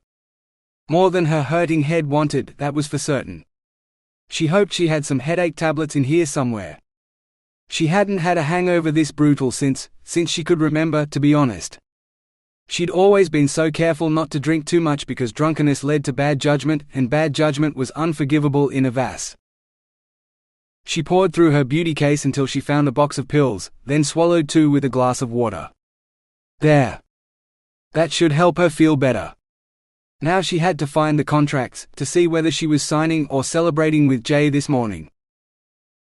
She ambled back to the dining room where the waiter still stood. Would you like me to open the champagne for you? He asked. Champagne? With breakfast? Gaia's stomach issued a gurgled protest. No. She scanned the table for the papers she'd left there last night before meeting Jay for dinner. There was no sign of them. The waiter was almost out the door with his trolley. Wait, she commanded. Where are the papers that were here? What papers, man? Gaia marched him back to the dining room and tapped the table. "Here. I left them right here and now they're gone." He shrugged. "There was nothing on the table, ma'am. You must have moved them when you heard your breakfast had arrived." "Thank you, ma'am." Of course she hadn't moved them. She'd walked straight from bed to the door. Either he was lying or they'd moved the papers last night. Gaia scrutinized the shelves of the man's room service trolley, but there was nothing on it but a stack of dish covers. He didn't have her papers. That meant they must be somewhere in the house. Signed, most likely, and placed in a folder with her things, ready to scan when the business center opened in the morning. Her breath hissed out in relief. "Fine. Go." The man hurried out, taking his trolley with him. 31. Gaia poured herself a cup of tea, as black as her mood. She couldn't possibly have forgotten the contracts in order to satisfy her sexual desires, had she? Her mother would be appalled. Stuart would wear that triumphant smile that told her without words that she wasn't fit to run the family firm. But he was wrong. Stuart could go suck eggs for all she cared. Gaia always put business before pleasure. Always. Her family fortune was far more important than some fling, even with that well-muscled Felix man. She must have tucked them away somewhere safe. Gaia managed to swallow exactly 2 sips of tea before she gave in and started searching. The papers weren't anywhere in the dining room or kitchen. She hadn't tucked them away in a cupboard or drawer. The lounge room wasn't hiding them, and the spare bedroom was as untouched as the day she'd arrived. That left her bedroom and the bathrooms. A cursory glance told her it wasn't in the main bathroom. Not even in the huge spa tub. Her ensuite, covered in mess from her search for a hangover remedy, didn't have any papers. That left the bedroom. The bedside tables were empty, and she already knew the bin only held rubbish. The leather portfolio she kept in her carry-on bag then. Gaia unzipped the soft fawn-colored leather and flipped through the pages but found no contracts. She threw it down on the unmade bed and rifled through her carry-on bag, even opening her laptop to see if she had mistaken one zip case for another in her tipsiness last night. No, not there either. Gaia dumped out the contents of her suitcase and felt every item, including the lining of the bag itself. Nothing. Not a single sheet of paper, let alone a whole contract. Snarling, she jumped to her feet, her head pounding a warning. To hell with her hangover. She needed that contract. An hour later, she turned the house upside down, moved every stick of furniture and stitch of fabric, only to turn up empty-handed. Had she taken the papers to Jay's place for him to sign? No, of course not. If she'd done that, she'd have woken up at his house instead of her own. Unless she'd insisted on having sex in her bed. Of course. Even after a drink or two, Gaia would never spend the night in a strange man's bed. She'd never stoop so low. Instead, she would have invited him back to her house to provide her with the company she craved. She must have left the signed contract at his house. She sank onto a dining chair with a sigh of relief, suddenly feeling hungry. Once she'd finished breakfast and freshened up with a shower, she'd take a stroll to Jay's place to pick up her papers. And then perhaps they could have another private celebration, just like last night. Only this time, she intended to remember every moment, instead of just the vague feeling that it had been incredible enough to rival her wildest dreams. Gaia smiled around her teacup, her contented sigh sending a waft of steam up toward the ceiling. 32. Gaia felt almost human again as she all but skipped along the path to Jay's villa. He hadn't joined her for breakfast, true, but his hangover had to be worse than hers. After all, he'd been drinking straight spirits, not champagne. In a fit of charitableness, she decided to only knock once. If he didn't answer, she'd go for a swim and come back later. She hadn't even rounded the corner fully before she heard his voice say, "You again." She found Jay sitting on his veranda, wearing nothing but his wet, clinging board shorts as he crunched into an apple. The man even had perfect teeth, she noticed with heart-swelling approval. She couldn't abide a crooked smile. "Good morning," she said with a smile. He shrugged. "What do you want?" Gaia faltered. He was back to his usual surly self, as if none of last night had happened. Had he forgotten that they'd spent the night together, enfolded in bliss in her bed? Surely not. She'd make him remember. "I came to thank you for last night," she said. Another shrug. It was nothing special. She tried to hide how much his casual dismissal stung. "And I wanted to ask you whether I left some paperwork here last night. Some contract documents, perhaps?" He picked up a stack of pages she hadn't noticed sitting on the glass-top table until now. "You mean these?" He fanned them toward her, his eyes narrowing. Quite an interesting read. Now it was her turn to be dismissive. "Hardly. Legal contracts are about as boring as they come. What does it matter? Now they're all signed, we can leave everything for other people to sort out." Jay flipped through the pages, pulled one out and held it up. "Oh, you mean you actually thought I was going to sign this?" Gaia peered at the sheet, her heart sinking. There was no signature on it at all. She'd been so distracted by his body and the alcohol in her blood that she'd forgotten to do her job. "It's a standard contract. The legal department drew it up. I haven't really looked at it," she lied. "That makes two of us," he muttered, flinging the pages back on the table. "I leave this sort of shit to my lawyers." Gaia breathed a sigh of relief. If he hadn't read it, he couldn't be angry at her. It must be his hangover headache making him so grumpy. "So why are you still here?" Jay asked, folding his arms across his mesmerizing chest. It took Gaia a moment to drag her eyes up to his face. I asked you why you're still here." Nerves fluttered in her tummy. I was hoping you'd like to join me today. Do something together.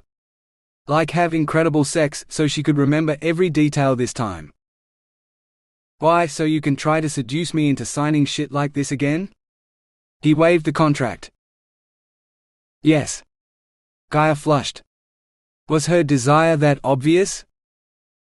She summoned her best professional smile, hoping it would give her the confidence to see this through. "After last night I thought you and I might want to fuck each other's brains out?" Jay finished for her. "Nah, baby. Once was enough." No, it wasn't, she wanted to cry. Wait, it had been more than once last night. Nobody used up a whole box of condoms for just once.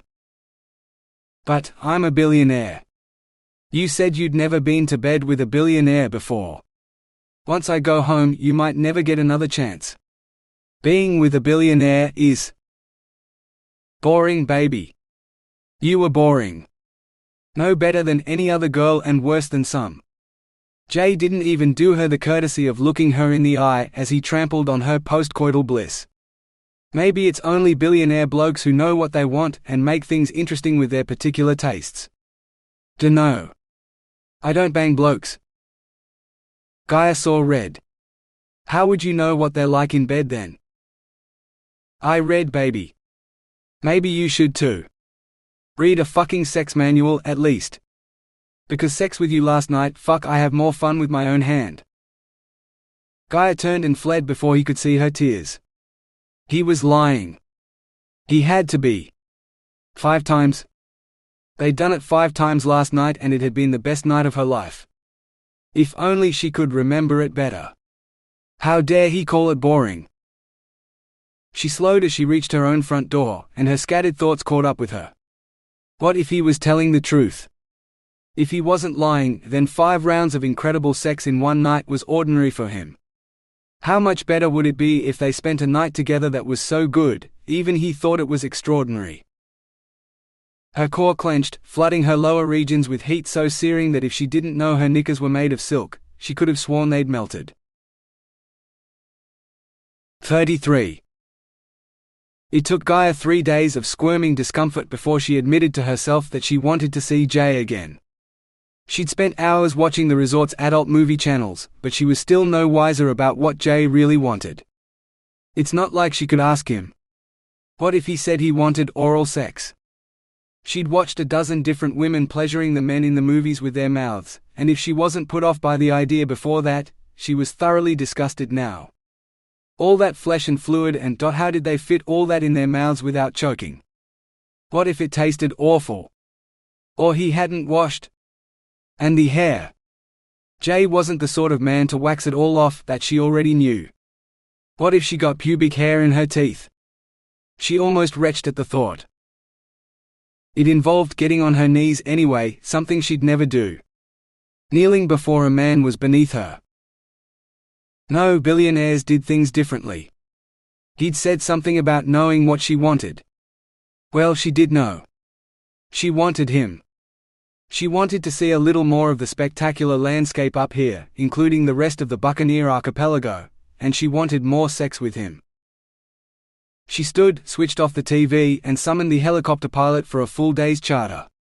Not a work trip like the flight to Lorikeet had been. This time she'd be a tourist, seeing the sights the region had to offer. Gaia made it halfway to Jay's villa before she chickened out. She couldn't stand to see the sneer on his face if he called her boring again, so she turned on her heel and trotted back to her house. Before she could change her mind, Gaia picked up the phone and asked to be transferred to Jay. The phone rang and rang, but she tightened her grip on the receiver, willing him to answer the call. She didn't want to do this alone. She craved company like she needed air. Until a few weeks ago, she'd never truly been alone. She'd been surrounded by security or employees and her mother's concerned presence wherever she went. Even when she traveled, Morrigan had called her most nights. But she'd never call her again.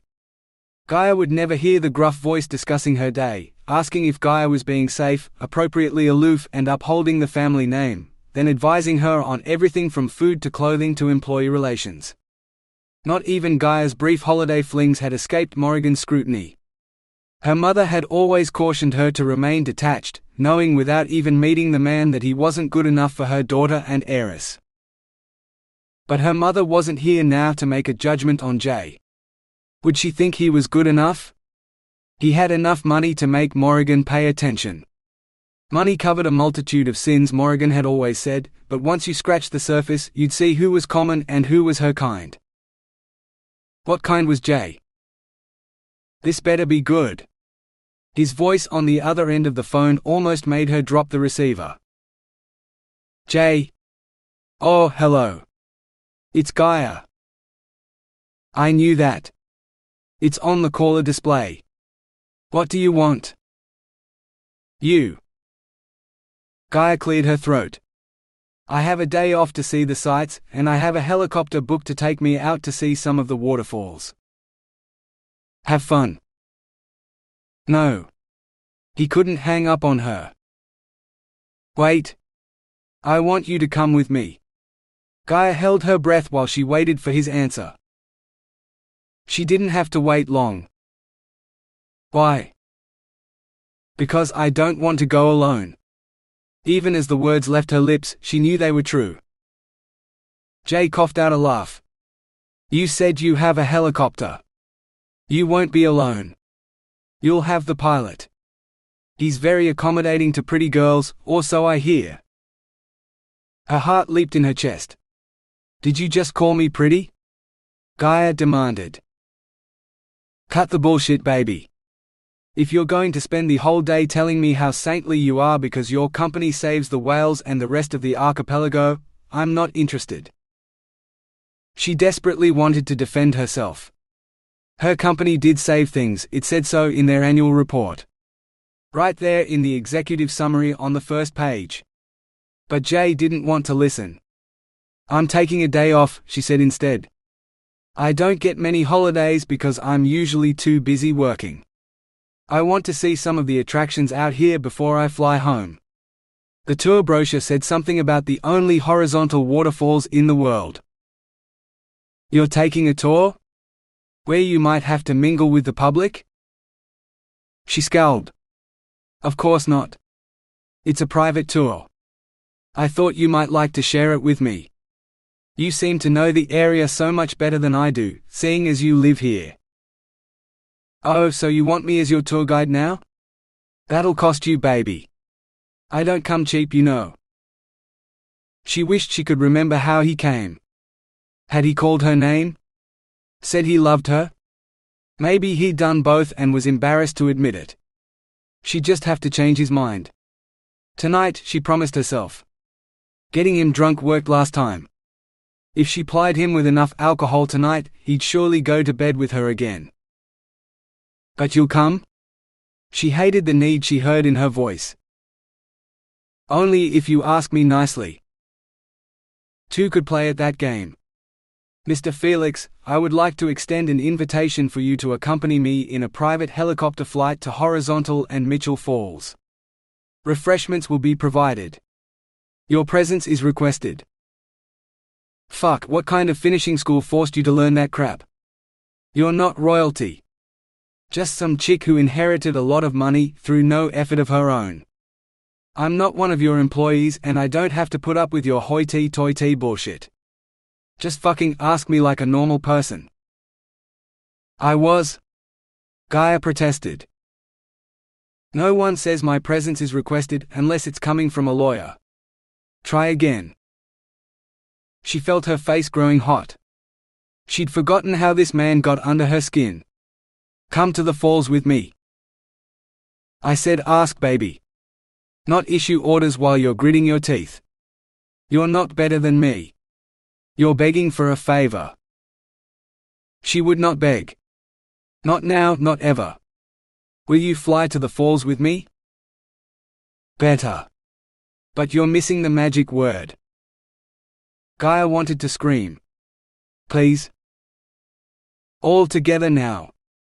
With feeling. Led with the P word. Penis? Gaia's face grew hot. The man was maddening, and yet his voice did things to her deep inside. Her mother would tell her not to waste her time with this rude man, to put him in his place, but Gaia didn't have to obey her mother anymore. And the place she wanted him was in her bed, inside her, which meant giving in to his desires. At least, a little. She swallowed. Please, Jay, will you fly to the falls with me? Knew you could do it. See, that didn't hurt, did it? The bastard was laughing at her. Are you coming or not? I never turned down a chance to do that. He chuckled, like he knew her insides heated up when she heard the double meaning in his words. Tell me the times and I'll meet you on the helipad, baby. Figure I should see the falls. I've been here long enough. He took down the details and ended the call. He'd agreed. The receiver dropped from Gaia's nerveless fingers as she sighed in relief. That had been harder than she'd expected, but she'd still succeeded. He'd said it was his first trip to the falls too, so this would all be as new to him as it was to her.